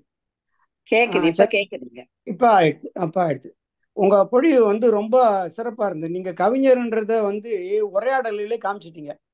என்ன, ரொம்ப ஆற்றொழுக்கும் அது நல்ல சொற்கள், அந்த தமிங்கலம் இல்லாத ஒரு உரையாடல் வந்து எனக்கு ரொம்ப மகிழ்ச்சியா இருந்தது. இதுல என்னன்னா, ஒரு சலம்பல் அப்படின்னு ஒரு சொல் சொன்னீங்க. அது வந்து நான் கேள்விப்படாத சொல்லா இருக்குது. அது எந்த வட்டார பகுதின்னு தெரியல எனக்கு. ஒண்ணு. ரெண்டாவது, நீங்க பெரியாரை வந்து சுட்டி சொன்னீங்க. எனக்கு ரொம்ப மகிழ்ச்சி. இன்றைக்கு நிறைய பெண்கள் வந்து முன்னேறி இருந்தாலும் கூட அவர்கள் வந்து பெரியாரை சுட்டுவதை வந்து பயப்படுறாங்க. அந்த அளவுல நீங்க அதை சொல்லியிருக்கீங்க. அதுல ஆண்மைக்குரிய பண்புகள் வந்து எதுவும் தேவையில்லை அப்படின்ற மாதிரி நீங்க பெண்ணி அரசியலுக்கு சொல்லிட்டீங்க. நீங்க ஒரு வரையறை கொடுத்துட்டீங்க பெண்ணி அரசியல். அதனால எனக்கு எழுந்த நிறைய கேள்விகளை வந்து நான் இங்க கேட்கவே இல்லை. ஏன்னு கேட்டா, நீங்க கொடுத்துருக்க பெண்ணிய அரசியல்னு வரும்பொழுது தான் அந்த சொல்லக்கூடிய முன்னேற்றங்கள் வருது அப்படின்றதுனால அதை கேட்கல. ஆனா ஒரு கேள்வி வந்து எனக்கு என்ன அப்படின்னு சொன்னா, பெரியாரும் இஸ்ரேலிய பிரதமர் கோல்டா மேயருமான இருவருக்குமான ஒரு தொடர்பு ஒரே மாதிரியா சொல்லியிருக்கு. கிரேட் மென் திங்க் அலைக் அப்படிம்பாங்க. அது மாதிரி பெரியார் சொன்னதைய ஒரு 20 ஆண்டுகள் கழிச்சு 30 ஆண்டுகள் கழிச்சு கோல்டா மேயர் இஸ்ரேலுடைய பிரதமர் சொல்லியிருக்காங்க. என்னன்னா, as long as women have to bear the child, there will be no equality அப்படின்னு அவங்க பெரியாருடைய கருத்தை ஒரு வேற மதத்தில் சொன்ன. பெரியார் என்ன சொன்னாரு? உங்களுடைய வளர்ச்சிக்கு தடையாக, கருப்பை தடையாக இருக்கும் என்றால் கருப்பையை தூக்கி எறியுங்கள் அப்படின்னு சொன்ன போது, அப்ப எப்படி மனித இனம் வந்து விளங்கும் அப்படின்னு கேட்ட கேள்விக்கு அவர் என்ன சொன்னாரு? உன்னை மதிக்காத மனித இனத்தை பத்தி நீ ஏன் கவலைப்பட வேண்டும்? அவ்வளவு தெளிவா சொன்னார். இது வந்து 1930-40களில் இருக்கும். இதுக்கப்புறம் ஒரு 20-30 வருஷம் கோல்டா மேயரும் அதே கருத்தை சொல்லியிருக்கிறாங்க. இதை பற்றியான உங்களுடைய கருத்து என்ன? ஒண்ணு. ரெண்டாவது, அந்த சாரம் பார்க்கும் பொழுது ஆண் அரசியல் பெண் அரசியல், ஆண் அரசியல் உட்பட்டு பெண்கள் செய்யும் அரசியல் என்றால் அது அவர்களை விட இவர்கள் அக்கிரமக்காரர்களாக இருந்தால்தான் வெற்றி பெற முடியும் சொன்னீங்க. அது முழுக்க முழுக்க நடைமுறை உண்மை. இன்னைக்கு பார்த்தீங்கன்னா ஜெயலலிதா ஆட்சியும் சரி, இப்போ மம்தா சரி, இந்த மாதிரி சிலர், நான் அவங்களுக்கு குறிப்பிட்ட தனிப்பட்ட குற்றம் சொல்லலை. நீங்கள் சொன்ன கருத்தின் வழி தான் அவங்க வந்து அது மாதிரி அட்டூழியம் பண்ணி தான் அரசியல் பண்ண முடியுது. அது அவங்களே மட்டுமே பொறுப்பாக்க முடியாது. அவங்க அப்படி இருக்கிறதுக்கு வந்து இந்த ஆண்கள் தான் காரணம் அப்படின்றத நான் முழுமையாக ஏற்றுக்கிறேன். ஆனாலும் அதில் பெண் அரசுடைய சாயலே இல்லாமல் போகுது அப்படின்றத பற்றி தான் என்னுடைய கேள்வி. ஏன்னு கேட்டால், இந்த மெட்ராஸ் இன்ஸ்டியூட் ஆஃப் டெவலப்மெண்ட் ஸ்டடீஸில் ஒரு ஒரு கூட்டம் நடந்த பொழுது ஒரு உச்சநீதிமன்ற நீதிபதி வழக்கறிஞர் வந்து பேசினாங்க. அந்த அம்மாவோட பேரில் அவர் கணவரோட இது இணைச்சிட்டு இருந்தாங்க. அப்போ நான் கேட்டேன், நீங்கள் இவ்வளோ தெளிவாக இருக்கீங்க, இவ்வளோ பேசுகிறீங்க, பொருளாதார சுமரம் எல்லாம் இருக்குது, எதுக்கு நீங்கள் இன்னும் உங்கள் கணவர் பேரை போட்டுக்கிறீங்கன்னு கேட்டபோது, எனக்கு விருப்பம் நான் போட்டுக்கிறேன் அப்படின்ற மாதிரி சொல்லிட்டு போயிட்டாங்க. அது மாதிரி தான் இன்னைக்கு நிறைய பேர் சொல்கிறாங்க. அது ஒன்று மட்டுமே முற்போக்குன்னு நான் சொல்லலை. ஆனால் அது ஏன் தேவையா அப்படின்னு. ஏன்னா என்னோட மனைவி வந்து அவங்கள ஒரு முதுகலை பட்டதாரி தான். அவங்களுக்கு ஆரம்பத்தில் திருமணத்துக்கு அப்புறம் மாத்திரைன்னு சொன்னாங்க, வேண்டியதில்லைன்னு சொல்லிட்டேன் நான். அது மாதிரி இது நீங்கள் வந்து பெண்களும் அந்த முனைப்பு எடுக்கணும். சார்பு தன்மை எல்லா விதங்களிலும் அகற்றணும். அப்போதான் வந்து அந்த பெண் அரசியல் வர்றதுக்கான வாய்ப்பு இருக்குதுன்னு நினைக்கிறேன். கடைசியானது என்னோட கேள்வி என்னன்னா, நீங்க சொல்றதெல்லாம் பார்க்கும்பொழுது இந்த குடும்பம் என்பது உடைபட்டால்தான் இந்த பெண் அரசியல் உருவாகும் அப்படின்றது என்னுடைய கருத்து. அதை பத்தி உங்களுடைய கருத்து சொல்லுங்க. இப்போ குடும்பம் அப்படிங்கிறது உடைபடணும் அப்படின்னா, ஒரு நாகரிகம் சமூகம் கண்டுபிடித்த ஒரு முக்கியமான அழகு தான் குடும்பம். இப்ப அந்த குடும்பம் அப்படிங்கிற அமைப்பை நம்ம உடைக்கணும்னா அதற்கு இணையான அல்லது அதை விட மேம்பட்ட ஏதாவது ஒண்ணு நம்ம கிட்ட இருக்கணும். இப்போதைக்கு அப்படி இருக்கிறதா எனக்கு தோணலை. அது மட்டுமல்ல, குடும்ப அமைப்பை தகர்த்துட்டு மனிதர்கள் வாழ தொடங்கணும்னா அவங்களுடைய அறிவு வந்து ஒரு உன்னதமான அறிவா இருக்கும். இன்றைய அறிவை வச்சுக்கிட்டு அதை செய்ய தொடங்குனாங்கன்னா அது ஒரு விபரீதமா தான் முடியும் அப்படின்னு நான் நினைக்கிறேன். குடும்ப அமைப்புல அதுவும் பெண்களுக்கு வந்து கண்டிப்பா மனத்தாங்கல் இருக்கும். ஆண்களுக்கு இருக்குமான்னு சொல்ல முடியாது. அதை நானும் ஒத்துக்கிறேன். ஆனா அது இப்போதைக்கு நடக்குமா அப்படின்னு தெரியாது. இன்னொரு உங்களுடைய கேள்வி வந்து அது கோல்டா மேயர் அவங்க சொன்னீங்க, உங்க துணைவியார் வந்து பெயருக்கு பின்னால உங்க பெயர் போட சொன்ன போது நீங்க வேண்டாம் அப்படின்னு சொன்னீங்க. ஒரு நல்ல அருமையான செய்தியை நான் சொல்றேன். பெண் அமைப்புல வர்ற யாருமே தங்களுடைய பெயருக்கு பின்னால ஆண் பெயரை சேர்த்துக்கிறது இல்லை. விரும்புனா பண்ணுங்க அப்படின்னு தான் ஆரம்பத்துல அனுமதிச்சுட்டு இருந்தோம். ஆனா அவங்களுக்கா தெரிய ஆரம்பிச்சிச்சு, தேவையில்லாம இதுக்கு ஒரு சுமைகள், ஜாதி மதம் மாதிரி இதுவும் ஒரு சுமை. தேவையில்லாத சுமைகளை தூக்கி வீசும்போதுதான் வாழ்க்கை லகுவா இருக்கும், பயணம் சுகமா இருக்கும் அப்படின்னு பெண்களுக்கு வெவ்வேறு கோணத்துல நம்ம பேசும்போது அவங்க இதையும் புரிஞ்சுக்கிறாங்க. தேவையில்லாம ஆணனுடைய பெயர் வேண்டாம் அப்படின்னு 99% பெண்கள் வந்து இப்ப பெயர் ஒரே பெயர்ல இருக்கிற பெண்கள் வேணா தங்களை வித்தியாசப்படுத்திக்க சொல்லுவாங்களே தவிர பெண் அமைப்பு பொறுத்த மட்டும் அந்த இது இல்லை. அது உங்ககிட்ட நான் பெருமிதமா சொல்ல விரும்புறேன். அப்புறம் பெரியார் சொன்ன அந்த கருப்பை வேண்டாம் அப்படிங்கிறது இன்றைய காலகட்டத்துக்கு தேவைன்னு தோணலை. இன்றைய காலகட்டத்துல ஒரு குழந்தை 2 குழந்தை பெற்றுக்கிற பெண்கள் அவங்க விரும்பினா குழந்தை பெற்றுக்காமே இருக்கலாம். அது கருப்பை எல்லாம் தூக்கி போட வேண்டிய அவசியம் இல்லை. காலம் மாற்றத்துக்கு தகுந்தபடி நம்ம எல்லா தலைவர்களுடைய சிந்தனையும் கொஞ்சம் மாற்றி யோசிக்கணும்னு நினைக்கிறேன். அதை நான் பல இடங்கள்ல பேசியிருக்கேன். பெரியாருடைய பேச்சு, அந்த பாணி எல்லாமே அந்த அவர் வாழ்ந்த காலத்துல இருந்து ஒரு சொரணை இல்லாத சமூகத்துக்கு பொருத்தமா இருக்குமே தவிர இன்றைய காலகட்டத்துல அந்த பாணியில அந்த பாஷையை நம்ம பேசணும்னு தேவையில்லை. அவருடைய கருத்துக்களை சொல்லாமே தவிர அந்த மொழியை நம்ம பயன்படுத்த வேண்டியதில்லைன்னு நான் சொல்லியிருக்கேன். இது பெண் அமைப்பினுடைய நீண்ட ஓரளவுக்கு அதை பத்தி நான் சொல்லிடுறேன். பெண் அமைப்பு தொடங்கப்பட்டது 2019. ஓராண்டு வந்து நிறைய மக்கள் நல பணிகள்ல மட்டும் ஈடுபட்டுச்சு, கல்வி உதவுறது அந்த மாதிரி. அதுக்கப்புறம் ஒரு 1ஆம் ஆண்டு நிறைவு விழா கொண்டாடலாம்னு நினைச்ச போது கொரோனா ஊரடங்கு அறிவிக்கப்பட்டுச்சு. அதுக்கப்புறம் 3 ஆண்டுகள் செயல்படவே இல்லை. அதுக்கப்புறம் 2023 பிப்ரவரியில தான் மீண்டும் தொடங்கப்பட்டது.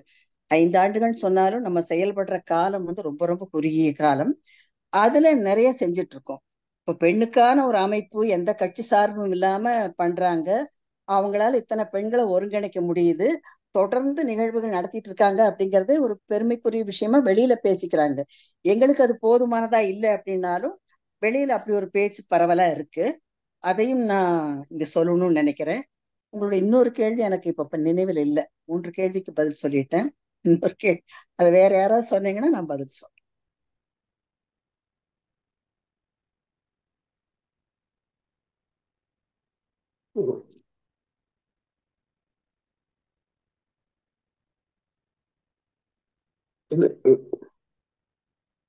இப்ப நான் பேசலாமா? முருகேச பாண்டியன் அப்புறம் ஒசூர்ல இருந்து பேசுறேன். ரொம்ப சிறப்புமா நேர்காணல். அவங்க கேட்ட கேள்விகளும் அருமையா இருந்தது. நீங்க அனுப்பின புத்தகத்தை நான் முழுமையா படிச்சேன். அதுல இருந்து சில ஒரு நாலு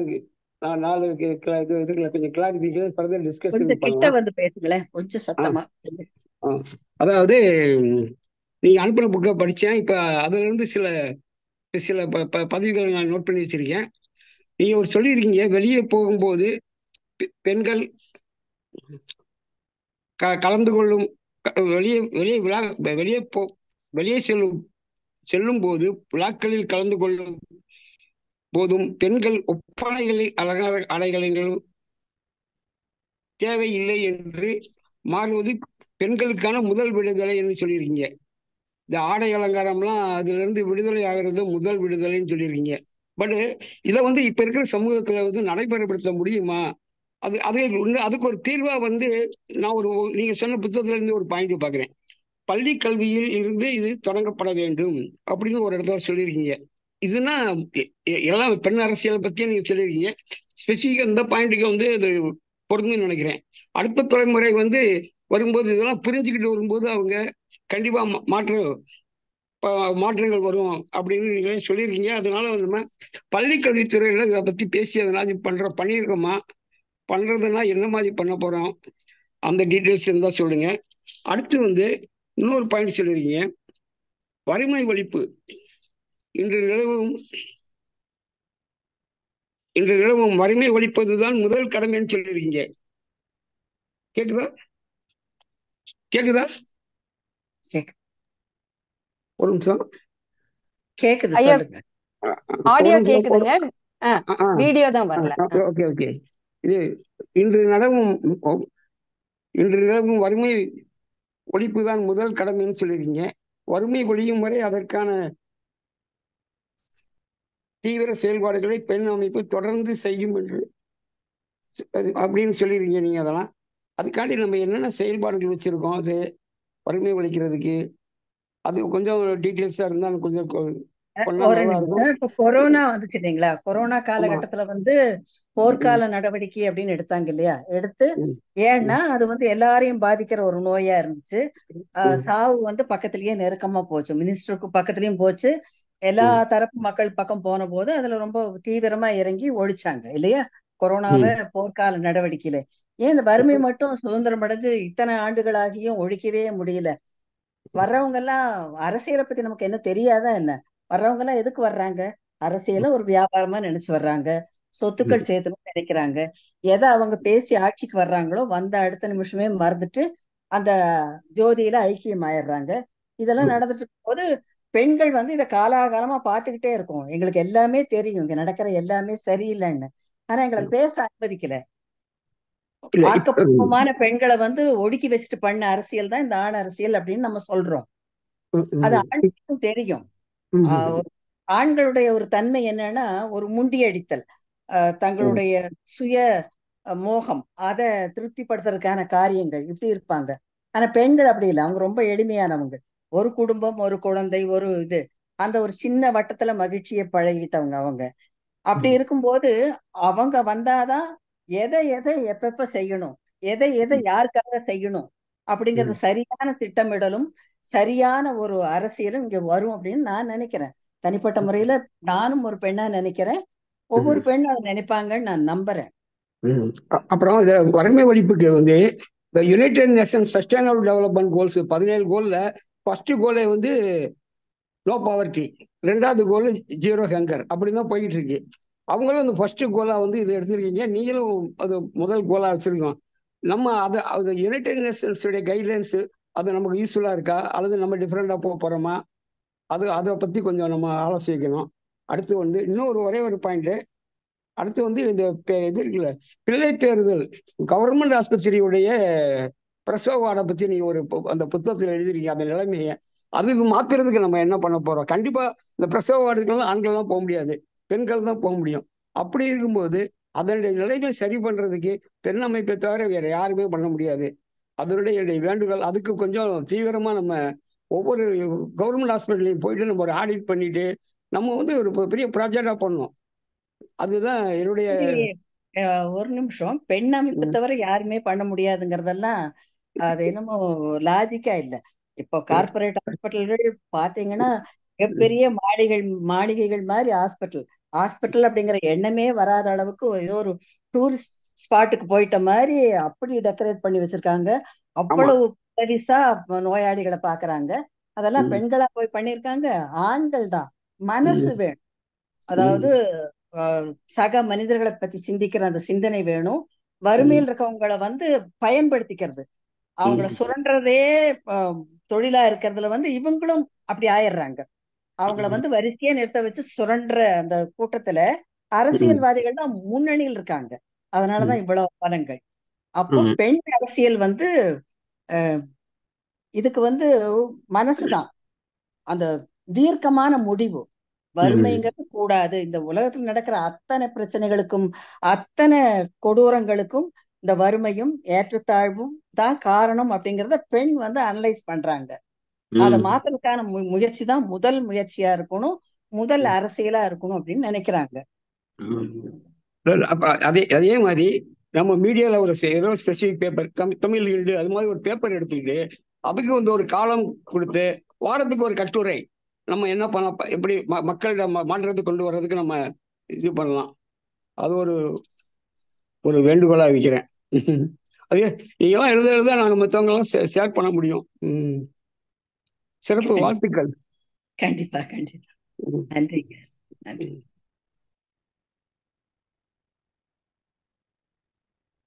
நீங்க கேளுங்க ஜீவராணி.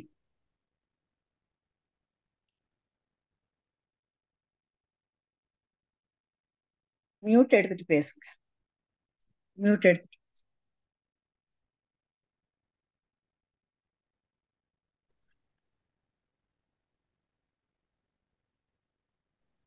மேடம் கேக்குதா? ஹலோ, கேக்குதா? கேக்குது. மிக அருமையான விவாதம். உங்களோட ஆன்சர் வந்து மிக அருமையா இருந்துச்சு. அதுல நான் தெரிஞ்சதுல ஒரே ஒரு கொஸ்டின் தான் மேடம் எனக்கு. இப்போ வந்து பஞ்சாயத்து ராஜ்ல வந்து பெண்களுக்கு வந்து 35% இடஒதுக்கீடு கொடுத்துருக்காங்க.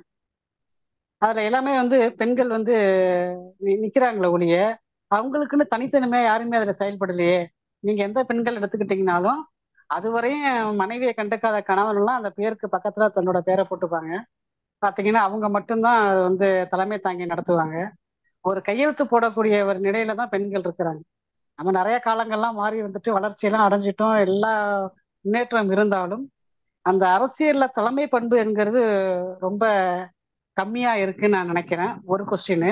ரெண்டாவது வந்து பாத்தீங்கன்னா பெண்களுடைய வளர்ச்சிக்கு தடையா இருக்கிறதும் தடுக்கிறதும் ஆண்கள் மட்டும் தான் நினைக்கிறீங்களா? என்னை பொறுத்தவரை அதுல ஒரு 50% மேல பெண்களோட பங்களிப்பும் இருக்குன்னு நான் வந்து நினைக்கிறேன். அதை பத்தி உங்களோட கருத்து என்ன மேடம்? நான் நினைக்கிறது சரியா இல்ல அது தவறா? இல்ல, அப்படிப்பட்ட பெண்கள் இருந்தாங்கன்னா அவங்களுக்கு வந்து ஆணாதிக்க சிந்தனைகள் அவங்களுக்குள்ள இருக்கு அப்படிங்கறத அர்த்தமே தவிர பெண்கள் வந்து இது நாள் வரைக்கும் ஃபாலோ பண்றவங்களா தான் இருக்காங்க. அவங்க எதையும் சொல்றவங்களா இல்ல. இப்ப மாமியார் மருமகள் கொடுமைன்னு சொல்றாங்க. இப்ப அந்த மாமனாருங்கிற பார்ட் வந்து எப்பவுமே ஒரு மேட்டிமையோட எதுலையுமே தலையிட்டுக்காம 2 பேர்த்தையும் தட்டி வைக்கிற ஆட்களா இருப்பாங்க.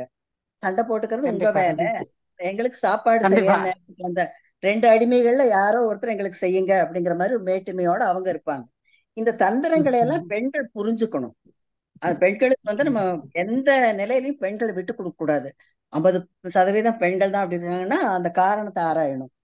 தாமரை ஒரு கவிதை சொல்லியிருப்பாரு, கொலையும் செய்வாள் பத்தினி, சரி நீ என்ன செஞ்ச? அவ கொலை செய்யற அளவுக்கு வெறி வருதுன்னா நீ என்ன செஞ்ச அப்படின்னு கேட்பாங்க.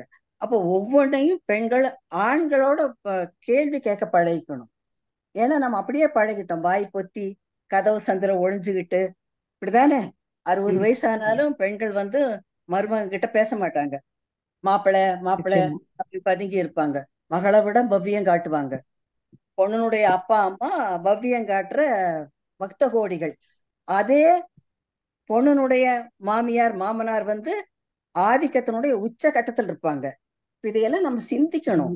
திரைப்படங்களை பார்க்கணும். அதுகள்ல நமக்கு காலங்காலமா என்ன சொல்லப்பட்டு வருது? பெண்கிறதவ எதிர்த்து பேசுனா ஒரு அடி கொடுத்து அவ மூலையில் நிக்க வேண்டியவோ. சில படங்கள் பார்த்திருக்கேன் நானு. கணவன் வருவான், பொண்ணு வந்து சரியில்லை, ஏதோ ஒரு சின்ன தப்பு செஞ்சுட்டா அந்த அம்மாவை போட்டு அடி அடின்னு அடிப்பான். இவனும் அப்பா தானே, குழந்தைகள் வளர்க்கறதுல 2 பேத்துக்கு பொறுப்பு தான் இருக்கு. இந்த மாதிரி கேவலமான பெண்ணடிமைத்தனங்களை தான் நம்ம இவ்வளவு காலம் பார்த்துட்டு வந்திருக்கோம். அதனால தப்பி தவறி கூட இந்த இது சொல்றத வந்து நான் ஏத்துக்கவே மாட்டேன். பெண்களை குறை சொல்லவே கூடாது. இதையும் தாண்டி இப்ப பெண்கள் இவங்களா அவங்களா ஆண்கள் கொண்டு வந்து முன்னிறுத்துறாங்கன்னா கொஞ்ச காலம் அப்படி நடக்கும். அதுக்கப்புறம் பெண்கள் அந்த பயிற்சி பெற்ற பிறகு அந்த பெண்கள் வந்து தங்களுடைய வீரியத்தை அங்க காட்டுவாங்க. அப்படி நம்பணும் நம்ம. இன்னொன்னு வந்து படித்த பெண்கள் எல்லாம் குறை சொல்றவங்களாவே இருக்கும். இப்போ அந்த பாமர பெண்களுக்கு இருக்கிற துணிச்சலோ ஒரு இறங்கி செய்யலாங்கிற எண்ணமோ நமக்கு இல்ல. இந்த பெண் அமைப்புலயும் நான் அதைத்தான் பாக்குறேன். படிச்சவங்க எல்லாம் தங்களை கண்டிப்பா. வளர்த்திட்டா போதும்னு நினைக்கிறாங்க. தான் கவிதை எழுதணும், தான் விருது வாங்கணும், தான் போய் அங்க போய் நிக்கணும், இங்க போய் நிக்கணும், தன்னை முன்னிறுத்தி இதுதான் ஆர்வம் இருக்கே தவிர, அதே அந்த படிக்காத பாமர பெண்கள் வாழ்க்கையில கஷ்டப்பட்டவங்க அவங்க வர்றாங்க இறங்கி. எதா இருந்தாலும் நாங்க பண்றோம் நிச்சயமா நாங்க பண்றோம்னு.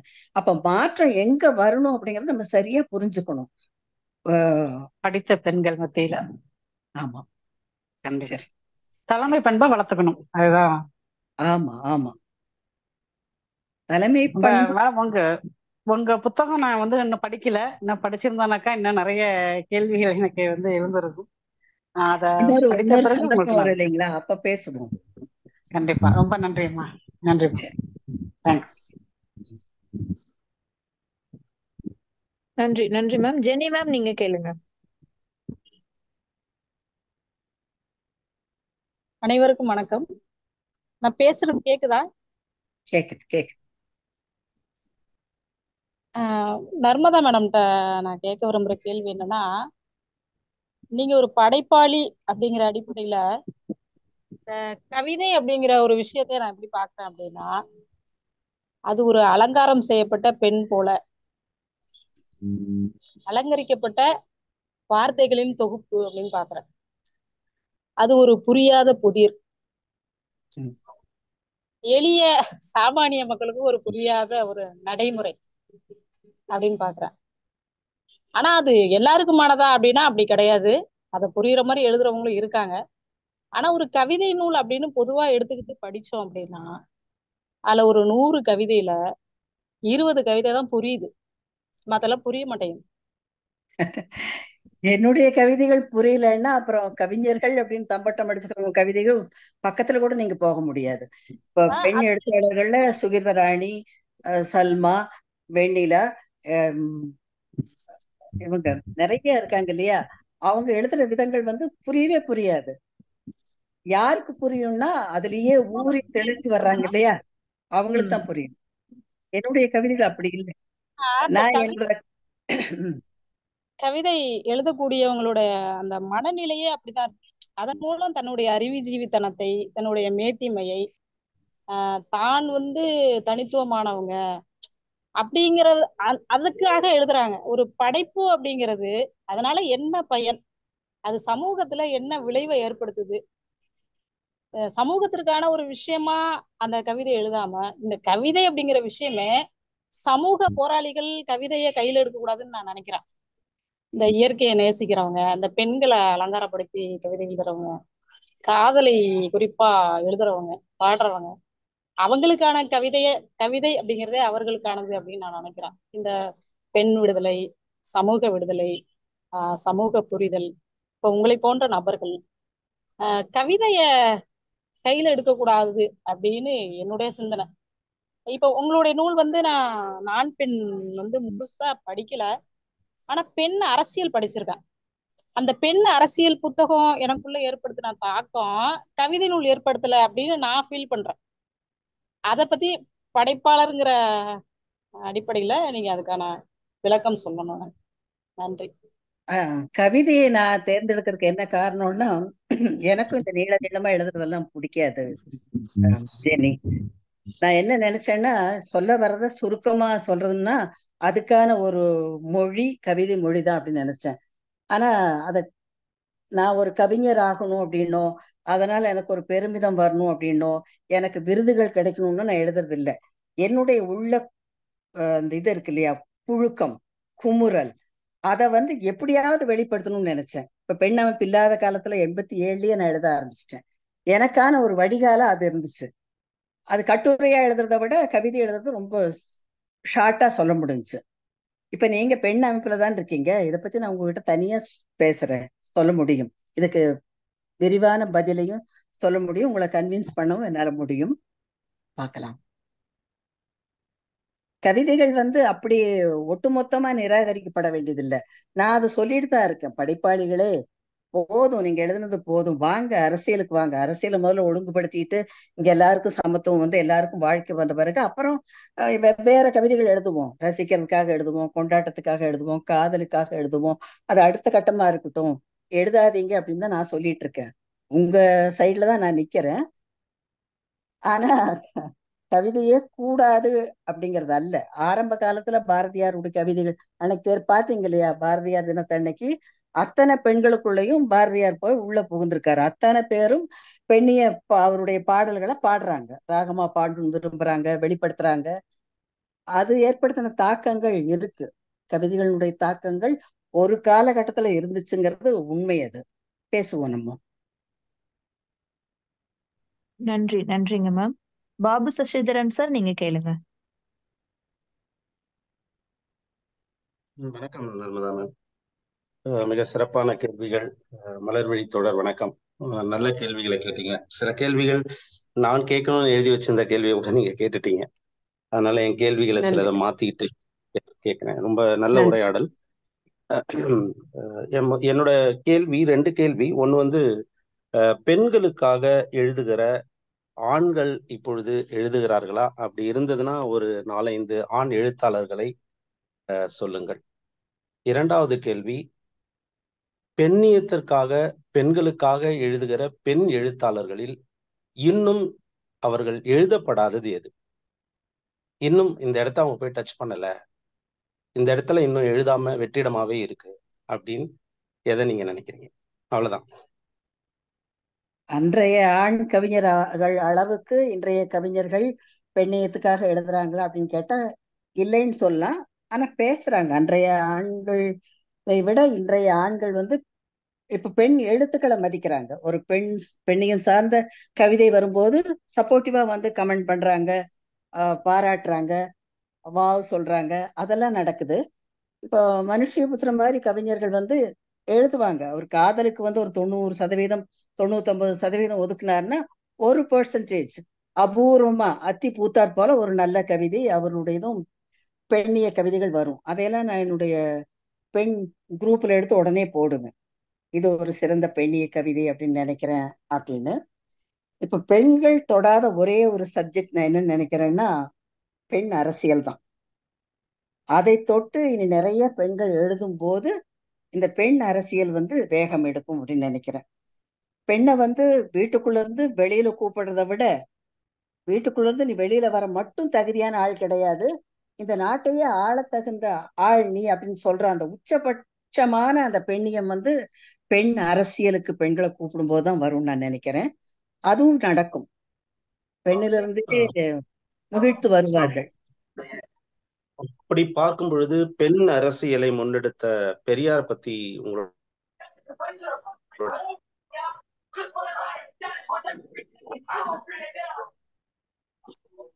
வேற யாரும் பேசுற மாதிரி? நன்றிங்க சார். ஜெயந்தி மேம், நீங்க உங்களுடைய கேள்வியை கேளுங்க. நமக்கு நேரம் தாண்டி போயிருச்சு. சோ இறுதி கேள்வியாக உங்களுடைய கேள்வியை வச்சுக்கலாம். ஜெயந்தி மேம், நீங்க கேளுங்க. மேடம், எல்லாருக்கும் வணக்கம். அம்மா, என் சார்பா என்னுடைய பையன் பொழிலமுதன் ஒரு கேள்வி கேட்க இருக்கிறார். கேட்கலாமா அம்மா? கேளுங்க. வணக்கம் பாட்டி. சொல்லுமா. ஓகே, நான் வந்து say no to drugs and டாபிக்ல ரேலி எல்லாம் கண்டக்ட் பண்ணேன். ஓகே, என்னோட இந்த ஏஜ்ல எனக்கு கெயின் ஆஃப் நாலேஜ், அதாவது உங்களுக்கு இருக்கிறத விட எனக்கு ரொம்ப கம்மியா தான் இருக்கும். ஏன்னா நான் இப்பதான் 12th ஃபினிஷ் பண்ணியிருக்கேன். நான் அம்மா பேசியிருக்காங்க, புக்ஸ் எல்லாம் படிச்சிருக்காங்க பெண் அரசியலை பத்தி. அதுல இருந்து நான் பாக்குறது என்னன்னா, இப்ப இருக்கிற பாலிடிக்ஸ்ல ட்ரக்ஸ் அவங்களே வைக்கிறாங்க, அவங்களே எடுக்கணும்னு சொல்றாங்களே தவிர எடுக்க மாட்டேங்கிறாங்க. அதை வைக்கணும்ன்ற மோட்டிவ்ல தான் அவங்க இருக்கிறாங்க. ஓகேவா? நீங்க இப்ப நான் என்னோட 2007ல இருந்து இப்ப 2024 ஏஜ் வரைக்கும், அந்த 0 ஏஜ்ல இருந்து இந்த 18 ஏஜ் வரைக்கும் எனக்கு இருந்த நாலேஜ் படி, கம் அப்பான் லேடிஸ், அதாவது வந்து உமன் வந்து லீடர்ஷிப் பண்ணதுல ஜெயலலிதா அம்மா பண்ணாங்களா, அவங்க வந்து பண்ணப்ப கூட இந்த ட்ரக்ஸ் எடுத்தாங்களா என்னது எனக்கு கன்ஃபார்மா தெரியல. ஓகேவா? இப்ப இருக்கிறாங்க இந்த ஓகே, நான் புரிஞ்சுக்கிட்டேன். இப்ப அடுத்து வர்றாங்கல்ல பசங்க, யூத், அவங்களுக்கு எப்படி புரிய வைப்பீங்க? உங்களோட பெண் அரசியல்ல அது முடியுமா, சாத்தியமா இருக்குமா? தென் இத்தனை இருக்க ஆண்கள் கூட்டத்துல உங்களால முன்னின்று வர முடியுமா? அதுதான் எனக்கு என்னோட ஒரே ஒரு டவுட். ஏன்னா இது இவங்களாலே முடியாதுன்றப்ப உங்களால முடியும்னா நீங்க பண்ணலாம் தாராளமாக. ஏன்னா அதுக்கு நீங்க எப்படி பண்ணுவீங்க அது சொல்லுங்க. நாங்க எப்படி அதை புரிஞ்சுக்கணும்? இப்போ போதையற்ற சமூகம் அப்படின்னு தான் நம்ம கொள்கை அறிக்கையில குறிப்பிட்டிருக்கோம். அது வந்து உடனடியா முடியுமா அப்படின்னா முடியாது. இப்போ படிப்படியா அதுக்கான திட்டங்கள் என்ன வச்சிருக்கீங்க அப்படின்னு அரசை கேட்டுதான் நாங்க இப்போ இந்த கையெழுத்து இயக்கம் ஒண்ணு பண்ணிட்டு இருக்கோம் இல்லையா? அதுல வந்து ஒரு கவரிங் லெட்டர் ஒன்று போட்டிருக்கோம். அதுல எல்லாமே கேட்டிருக்கோம். இப்போ மாலை நேரத்துல வெளியில போனா எல்லா நேரத்திலையும் விழுந்து கிடக்குறாங்க ரோட்ல. அவங்க பசினால விழுந்து கிடக்குறாங்களா, நோயுற்று விழுந்து கிடக்குறாங்களா, இல்ல போதையில் இருக்காங்களான்னு தெரியாத அளவுக்கு நிறைய பேர் கிடக்குறாங்க. இப்போ ஒரு அடித்தட்டு மக்கள் மாலை நேரத்திலேயாவது தங்களுடைய குடும்பத்தோட நல்லா இருக்கலாம் அப்படின்னு நினைச்சா, அப்ப என்ன பண்ணிருக்கீங்க நீங்க? போதைக்காக கடையை நீங்களே வச்சிருக்கீங்க, அதை தயாரிக்கிறவங்களும் நீங்களாவே இருக்கீங்க. நிறைய கேள்விகள், நிறைய தோல் உரிக்கிற மாதிரி கேள்விகள் கேட்டுட்டு தான் இருக்கோம். அதே மாதிரி பெண்ணுடைய கொள்கை அறிக்கையில நம்ம சொல்லியிருக்கோம், நாங்க அரசியல் அமைக்கும் போது கண்டிப்பா அதை செய்வோம் அப்படின்னு சொல்றோம். அது அப்போ எங்களுடைய திட்டமா இருக்கும். இப்ப ரொம்ப யோசிக்க முடியாது இல்லையா? நம்ம நாலா பக்கமும் யோசிக்க வேண்டிய நிலையில அந்த போதையும் நம்ம கருத்துல வச்சிருக்கோம். இளைய தலைமுறை வந்து அதுல சிக்கி சீரழிஞ்ச கூடாது அப்படிங்கறதுல எனக்கு நிறைய அக்கறை இருக்கு. நாங்க அம்மாக்கள் இல்லையா, அன்னையர் இல்லையா, பாட்டிகள் இல்லையா? நிச்சயமா எங்களுக்கு அந்த அக்கறை இருக்கு, செய்வோம். ஓகே பாட்டி, நல்லது. இந்த மாதிரி இதுல வந்து யூத் கிட்ட நீங்க எப்படி அதை கொண்டு போய் சேர்க்க போறீங்க? நாங்க என்ன ஹெல்ப்? நீங்க கேட்க தயாரா இருந்தா நாங்க பேச தயாரா இருப்போம். எங்களுடைய பரப்புரை இன்னும் வந்து வேகம் எடுக்கும் போது ஒவ்வொருத்தரையும் கூப்பிட்டு நாங்க சொல்லுவோம். அந்த கருத்துக்களை எல்லாம் நீங்க கேட்க தயாரா இருந்தா ஒரு நல்ல சமூகத்தினுடைய ஒரு நல்ல சந்ததியா நீங்க வளர்வீங்க. அதுக்கான வாய்ப்பு வந்து பெண் அரசியல், பெண் அமைப்பு உருவாக்கும். அன்னையர் எடுக்கிற அரசியல் வந்து வித்தியாசமா இருக்கும். ஒவ்வொருத்தர் பேர்லயும் தன்னுடைய அக்கறையை கண்டிப்பா காட்டும். எல்லாத்தையும் தலை தடவி விட்டு அரவணைச்சுக்கு தான் விரும்பும். அது ஒரு வித்தியாசமான அரசியல். அம்மா கிட்ட புரியுது இல்லையா? அந்த புரிதல் வந்து இன்னும் நாளாக இன்னும் கொஞ்சம் பெரிய புரிதலா வர்றதுக்கு வாய்ப்பு இருக்கு. சரியா பொழிலன்? நன்றிங்க. எங்களை எப்படி காப்பாத்த போறீங்க அப்படின்னு ஒரு பேரன் பாட்டி கிட்ட கேட்கிற ஒரு அருமையான கேள்வி. அடுத்ததாக வந்து குமரேசன் ஐயாவுடைய கேள்வியோட நாங்க நிகழ்ச்சியை நிறைவு செய்யலாம் அப்படின்னு நினைக்கிறேன். ஏன்னா நம்ம ஆல்மோஸ்ட் 8:50 ஆயிடுச்சு. ஐயா நீங்க கேளுங்க. நீங்க நேரடியா பெண் அரசியல் அப்படிங்கிற அந்த தலைப்பிலேயே விவாதத்தை தொடங்கினாலும் முழுக்க இந்த விவாதங்கள் அதை சுற்றியே வந்ததாலும் அது சார்ந்த கேள்விகள் நேரடியாக, ஏன்னா நேரம் கருதி மற்ற சில அறிமுகங்களை கூட நம்ம சந்தித்த அனுபவம் உட்பட அதெல்லாம் இங்க நான் பகிர்ந்து கொள்ள கருதி. ஆமா, உங்களுடைய நிகழ்ச்சியில தான் சந்திச்சேன், பள்ளி நிகழ்ச்சி. போரூருக்கு வந்திருந்தீங்க நீங்க. ஆமா, ஒரு பொதுக்கூட்டம். அதனால நான் வந்து நேரடியா நேரம் கருதி கேள்விக்குள்ள வந்துடுறேன். அரசியல், பெண் அரசியல் அப்படிங்கிறதே தலைப்பா எடுத்துக்கொண்டதுனால அந்த அரசியலை நோக்கி செல்கிற போது அதை நிலைநாட்டுவதற்கான அந்த பயணத்துல ஆண்களும் பெண்களும் இணையாமல் சாத்தியமாகி விடுமா? ஒண்ணு. இப்ப நீங்க கூட சொன்னீங்க பெண்களை அமைப்புல சேர்க்க வேண்டாம்னு கருத்துக்கள் வந்திருக்கிறதா. அமைப்புக்குள்ள இணைந்து செயல்படுறத நான் சொல்லல, ஒட்டுமொத்த சமுதாய இயக்கம்னு இருக்கு இல்லைங்களா? அதுல நம்ம பாட்டே இருக்க ஆணும் பெண்ணும் சேராவிட்டால் அழகு இருக்கு. அது வந்து வெறும் அழகிகளுக்காக சொல்லப்பட்ட வரிகள் இல்லைன்னு நான் கருதுறேன். ஏன்னா மனித இன்னும் இன்றைய பொறுதல சொல்றா இருந்தா திருநங்கைகள் சேராம சாத்தியமாகுமா, திரு நம்பிகள் சேராம சாத்தியமாகுமா, இப்படி நிறைய போகலாம். எனவே அது குறித்து உங்களுடைய கருத்தை அறிவு. அடுத்து அப்படி போகிற போது பெண் அரசியல்ங்கிற நீ சொல்லிட்டதுனால அந்த அரசியல் நிலைநாட்டுவதற்கு மாற்றங்களுக்கான இதர இயக்கங்கள் இருக்குல்ல, இதர இயக்கங்கள் சொல்லும் போது நான் கட்சிகளையோ அமைப்புகளையோ குறிப்பிடல, இதர பல இயக்கங்கள் பல போராட்டங்கள் நடந்துகிட்டே இருக்கு. உதாரணமா ஒரு விலைவாசி எதிர்ப்பு போராட்டம் நடக்கிறது, சமூக நீதிக்கான போராட்டம் நடந்து கொண்டே இருக்கின்றன. இந்த சாதி ஆணவ கொலைகளை தடுக்க வேண்டும் ஒரு சட்டம் வேண்டும், அதுக்கு சரியான நடவடிக்கை வேண்டும் என்று அதற்கான போராட்டம் நடக்கின்றன. இப்படி அது மாதிரி சரியான உண்மையான சரியான முழுமையான கல்வி உரிமைக்கான போராட்டமே இன்னும் நடந்துகிட்டு இருக்கு. எது சரியான கல்வி கொள்ளைன்னு போராட்டம் நடந்துகிட்டு இருக்கு. இத்தகைய போராட்டங்களில் இன்னும் நிறைய இருக்குன்னாலும் உதாரணத்துக்கு இதெல்லாம் சொன்னேன், உங்களுக்கு நான் விரிச்சு சொல்ல வேண்டியதில்லை. இத்தகைய போராட்டங்களில் பெண்கள் இணையாமல் பெண் அரசியலுக்கான தனி போராட்டம் மட்டும் சாத்தியமாகி விடுமா? என்னுடைய இல்ல, சாத்தியம் இல்லைங்க. நீங்க சொல்றதுதான் சரி. அதாவது நியாயமான போராட்டங்களுக்கு நாங்க கூட இருக்கதான் செய்கிறோம். பெரிய பெரிய கட்சிகளினுடைய பெண் அமைப்புகள் எடுத்து இப்ப இந்த மணிப்பூர் விவகாரத்துல கூட அவங்க பண்ணும்போது பெண் அமைப்புல இருந்து எல்லாருமே போயிருந்தோம், நானும் பேசினேன். அது சரியா தெளிவா இருக்கணும். அந்த போராட்டத்துக்கான நியாயங்கள் சரியா இருந்துச்சுன்னா நம்ம கண்டிப்பா அவங்களோட கலந்துக்கிறோம். ஆனா இந்த போராட்டங்கள் அதுக்கப்புறம் நடக்கிற விளைவுகள், திரும்பவும் போராட்டங்கள், மீண்டும் அதே நடக்கிறது அப்படிங்கிற ஒரு சலிப்பு பெண் அமைப்புக்கு இப்பவே இருக்கு. எந்த போராட்டமும் எந்த விளைவையும் ஏற்படுத்துச்சு.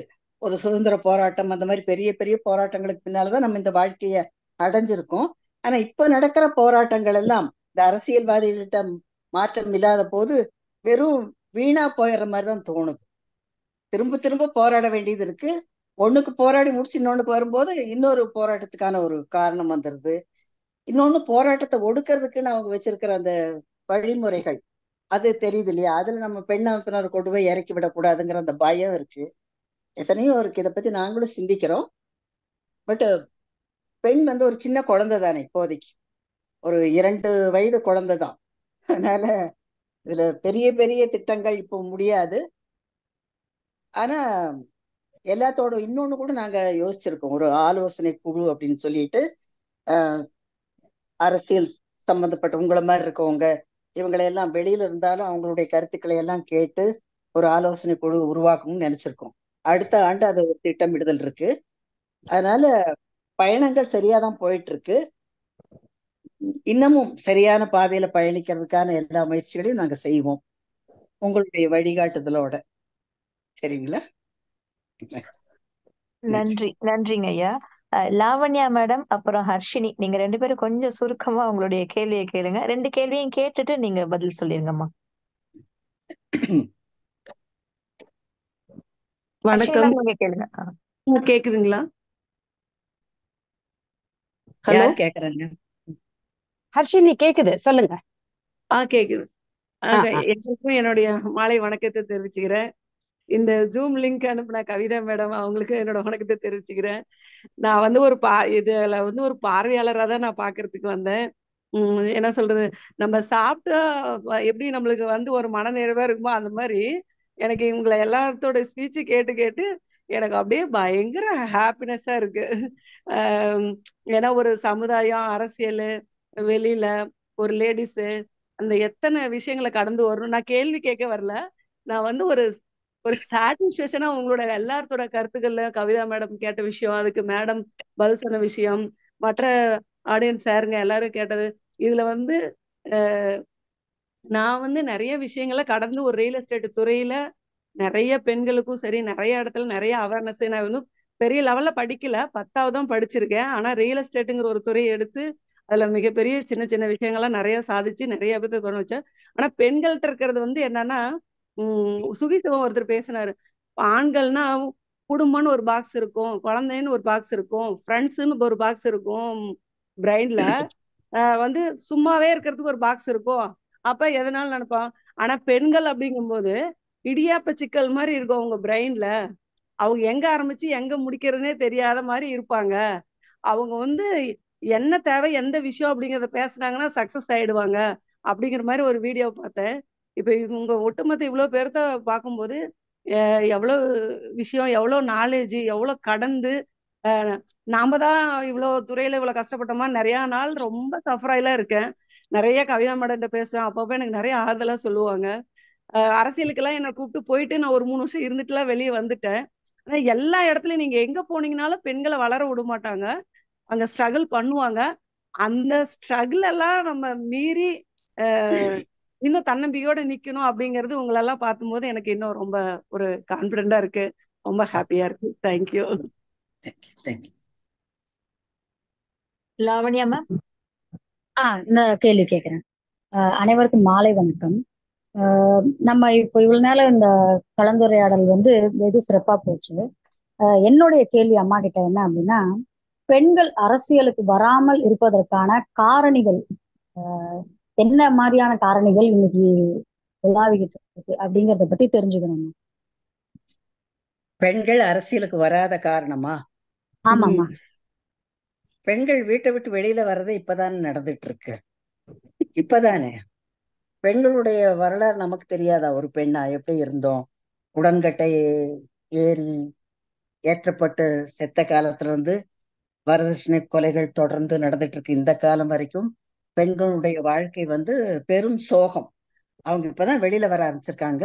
முதல்ல வெளியில வர்றதுக்கான முயற்சிகளை பண்ணுவோம், அதுக்கப்புறம் அரசியலுக்கும் வருவாங்க. இதுல பல தட்டுக்கள்ல இருக்காங்க பெண்கள், பல அடுக்குகள்ல இருக்காங்க. சில பெண்கள் அரசியலுக்கு தயாரா இருப்பாங்க, சில பெண்கள் வீட்டை விட்டு வெளியில வரவே தயாரா இருக்க மாட்டாங்க. அப்ப எல்லா தரப்பு பெண்களையும் ஒருங்கிணைக்கிறதுக்காக தான் நம்ம முயற்சிகள் பண்ணிட்டு இருக்கோம். லாவண்யா, வருவாங்க. எவ்வளவோ நன்றி மாற்றங்கள். லாவண்யா. முதல்ல 2 வீலர் ஓட்டும் போது பெண்கள் ஓட்ட முடியுமா?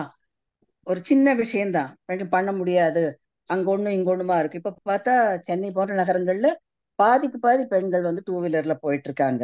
அதே மாதிரி அரசியலுக்கும் வருவாங்க. இன்னமும் நம்ம ஒரு சாமானிய பெண்கள்னா இனி அடுத்து வர்ற தலைமுறை வந்து மிகச்சிறந்த அறிவோட, நிறைய அறிவியல் பூர்வமான சிந்தனையோட அரசியலுக்கு வருவாங்க. இப்ப அவங்க கையில வந்து அரசியல் வந்து வலிமையா பெண் அரசியலா உருவாகிறதுக்கான வாய்ப்புகள் இருக்கு அப்படின்னு நம்பலாம். சரியா? நிச்சயமாக. இந்த நிகழ்ச்சியில கலந்துக்கிட்ட எல்லா பெண்களுக்குமே ஒரு உந்து சக்தியாக இருந்தது உங்கள் உரை அப்படின்னு தான் சொல்லணும். என்னன்னா நம்ம எல்லாருமே வந்து சாதாரணமா ஒரு சம ஊதியத்தை வாங்குறதுக்கும் மகப்பேறு கால லீவுக்குமே வந்து போராடிக்கிட்டு இருக்கிற நேரத்துல அதெல்லாம் வாங்கிட்டு இந்த நாட்டையும் ஆளக்கூடிய வல்லமை எங்களுக்கு இருக்கு அப்படின்னு நீங்க சொல்லும்போது, அதுதானே நாம ஏன் இப்படி சோர்ந்து போறோம், நிஜமாவே நம்மகிட்ட நிறைய வல்லமை இருக்கு அப்படிங்கிற ஒரு உந்து சக்தியை தரக்கூடியதாக தான் இன்றைய மாலை இந்த உரையாடல் இருந்தது. அது கவிதா அக்காவுடைய கேள்விகளும் அதற்கு முக்கியமான ஒரு காரணம். அதே மாதிரி உங்களுடைய பதில்கள் எல்லாமே எனக்கு ரொம்ப பிடிச்சிருந்தது. என்னன்னா பெண்ணிய பேசுற எல்லாருமே வந்து ஆண்களை ரொம்ப புறந்தள்ளி பேசுறதுனாலயே வந்து நம்ம பேசுறதை யாருமே கேட்க மாட்டாங்க. ஆனா உங்களுடைய உரை முழுவதுமே வந்து இல்ல, அவங்களும் சேர்ந்து நாம முன்னேற வேண்டிய இடத்துலயும் அவங்களுக்கும் சொல்லித்தர இடத்துலயும் அவங்க கிட்டயும் கத்துக்கிற இடத்துலயும் தான் நாம இருக்கிறோம். பகுதி பகுதியாக நம்மளை பிரிக்கலாம் அப்படிங்கிற ஒவ்வொரு கருத்துக்களுமே வந்து இன்றைய உரையாடல்ல கலந்துகிட்ட எல்லாருக்குமே வந்து ஒரு நிச்சயமா ஒரு படிப்பினையாவும் நிறைய கத்துக்க கூடியதாகவும் இருந்தது. அதுக்கு உங்களுக்கு நெஞ்சார்ந்த நன்றி. இந்த நிகழ்ச்சி குறித்து உங்களுடைய இறுதி கருத்தோட நம்ம நிகழ்ச்சியை நிறைவு செய்யலாமா? இந்த நிகழ்ச்சியை முன்னெடுத்த வினிதா, கவிதா 2 பேருக்கும் முதல்ல நன்றி சொல்லணும். ஆனா நான் உண்மையிலேயே எதிர்பார்க்கல இவ்வளவு சிறப்பா நீங்க இதை ஆர்கனைஸ் பண்ணுவீங்க. கொஞ்சம் இருந்துச்சு செய்வீங்க அப்படின்னு, ஆனால் இவ்வளவு சிறப்பா இத்தனை பேர் வர்ற மாதிரி இவ்வளவு நல்ல ஏற்பாடுகள், இந்த ஆடியோ இதெல்லாமே செய்வீங்கன்னு நான் நினைக்கல.